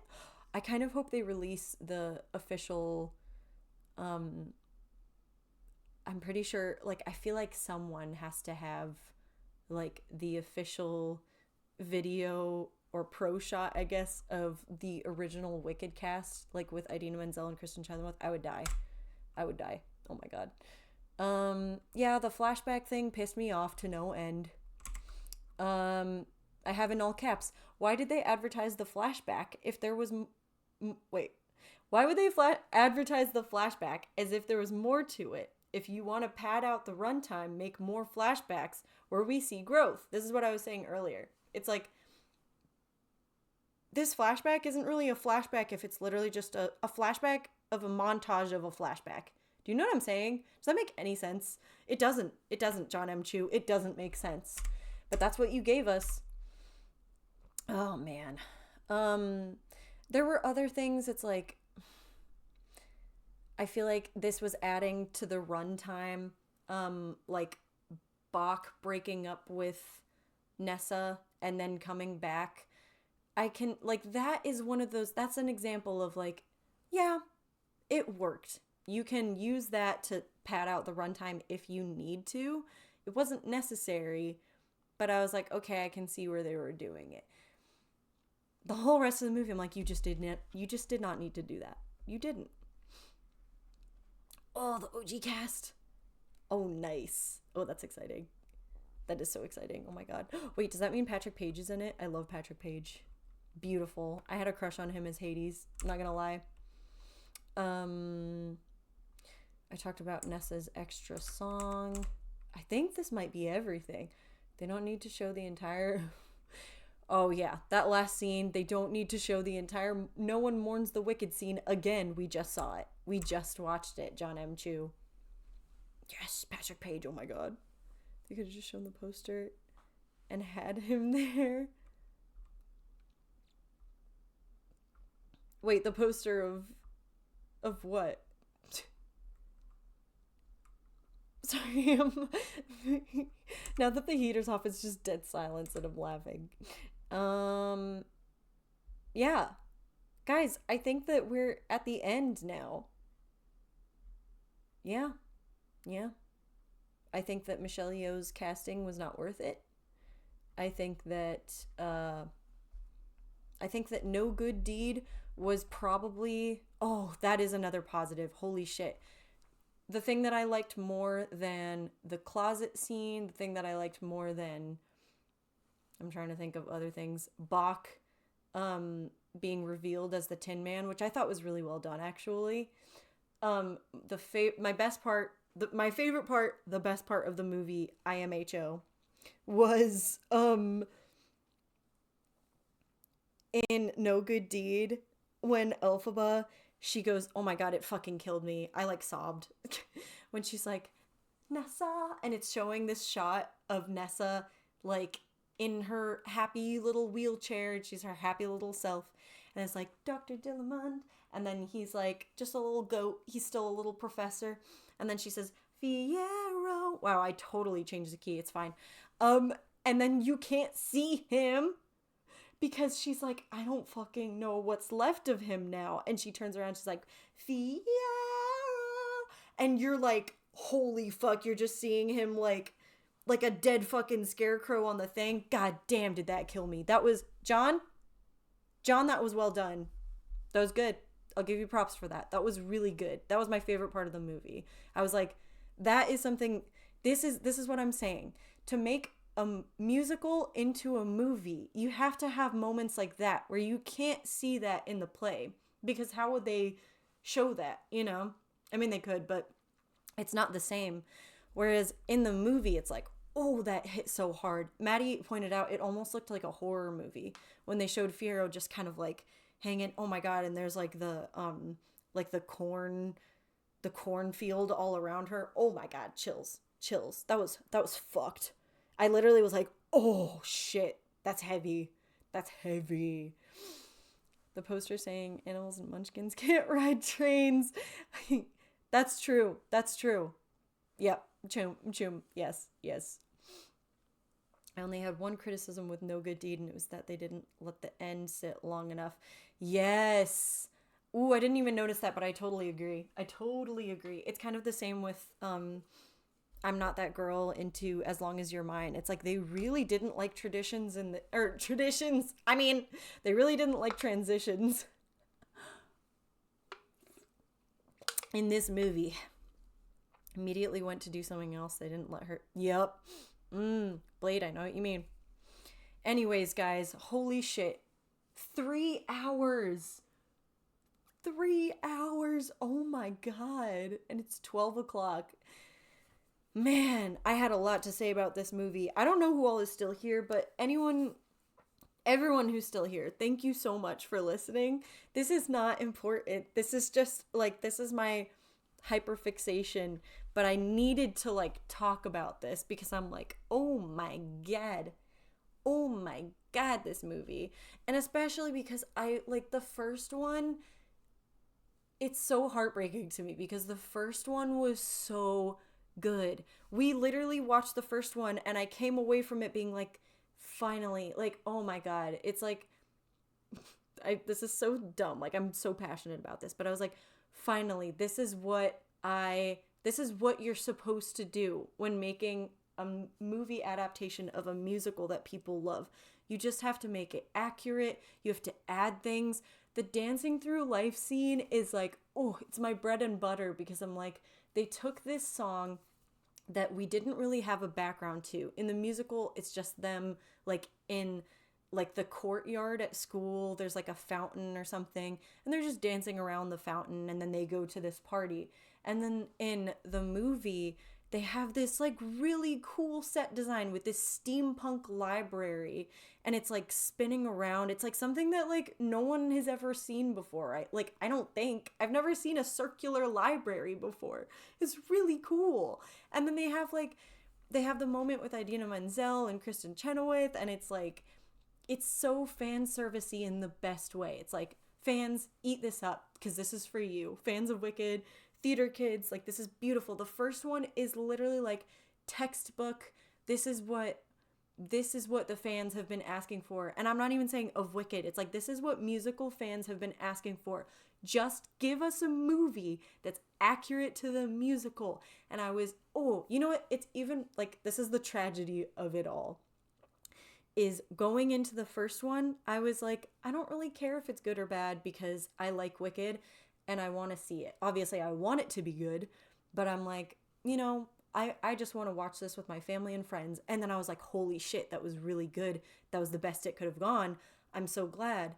And then what makes that so sad is going into the second one, it was the exact opposite, where I was like, they showed us what they can do. I'm excited to see that this is going to be good. And then my expectations were just fucking fell through the floor, like below the basement.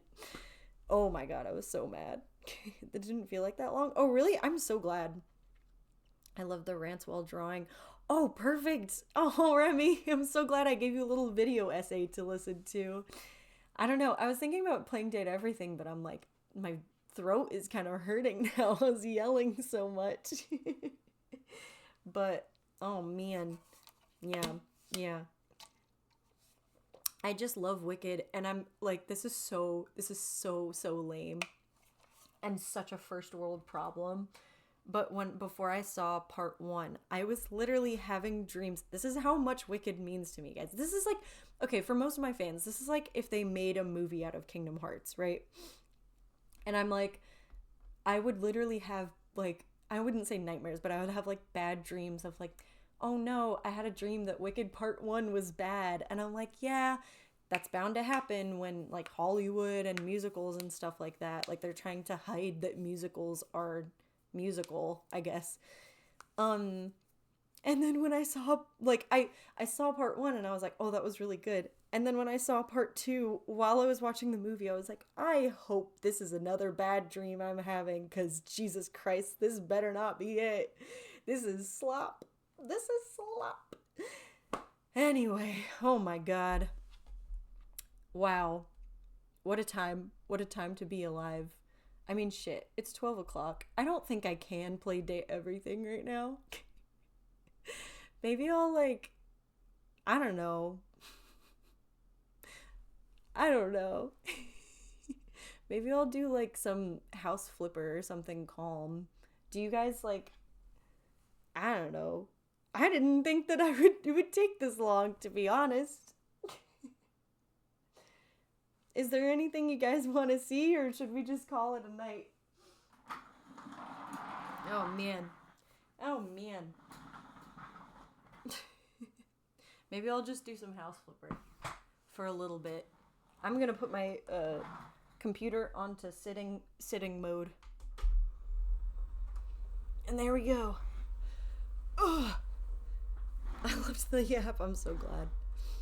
Date Everything? Oh my god. I can do Date Everything. You know I can.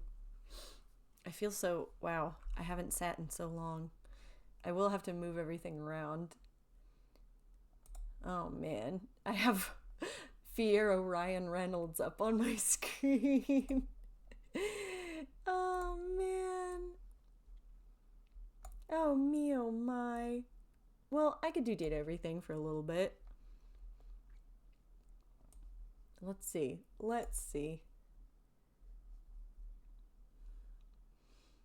I'm going to move this around. Okay. This is just dead silence.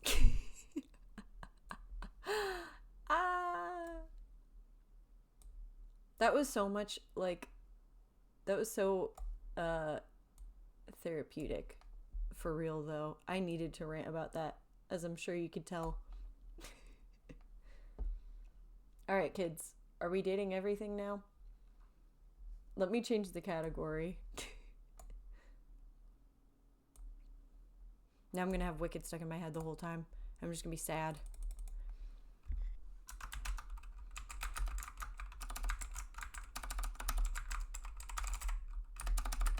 I can't type.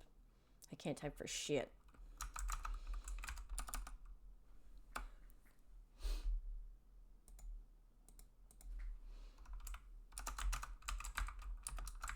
Actually, you know what?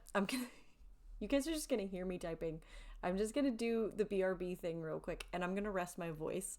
I'll be right back. I'll figure out what game to play, okay? We'll do a brief intermission.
Okay, I'm back. Can you all hear me?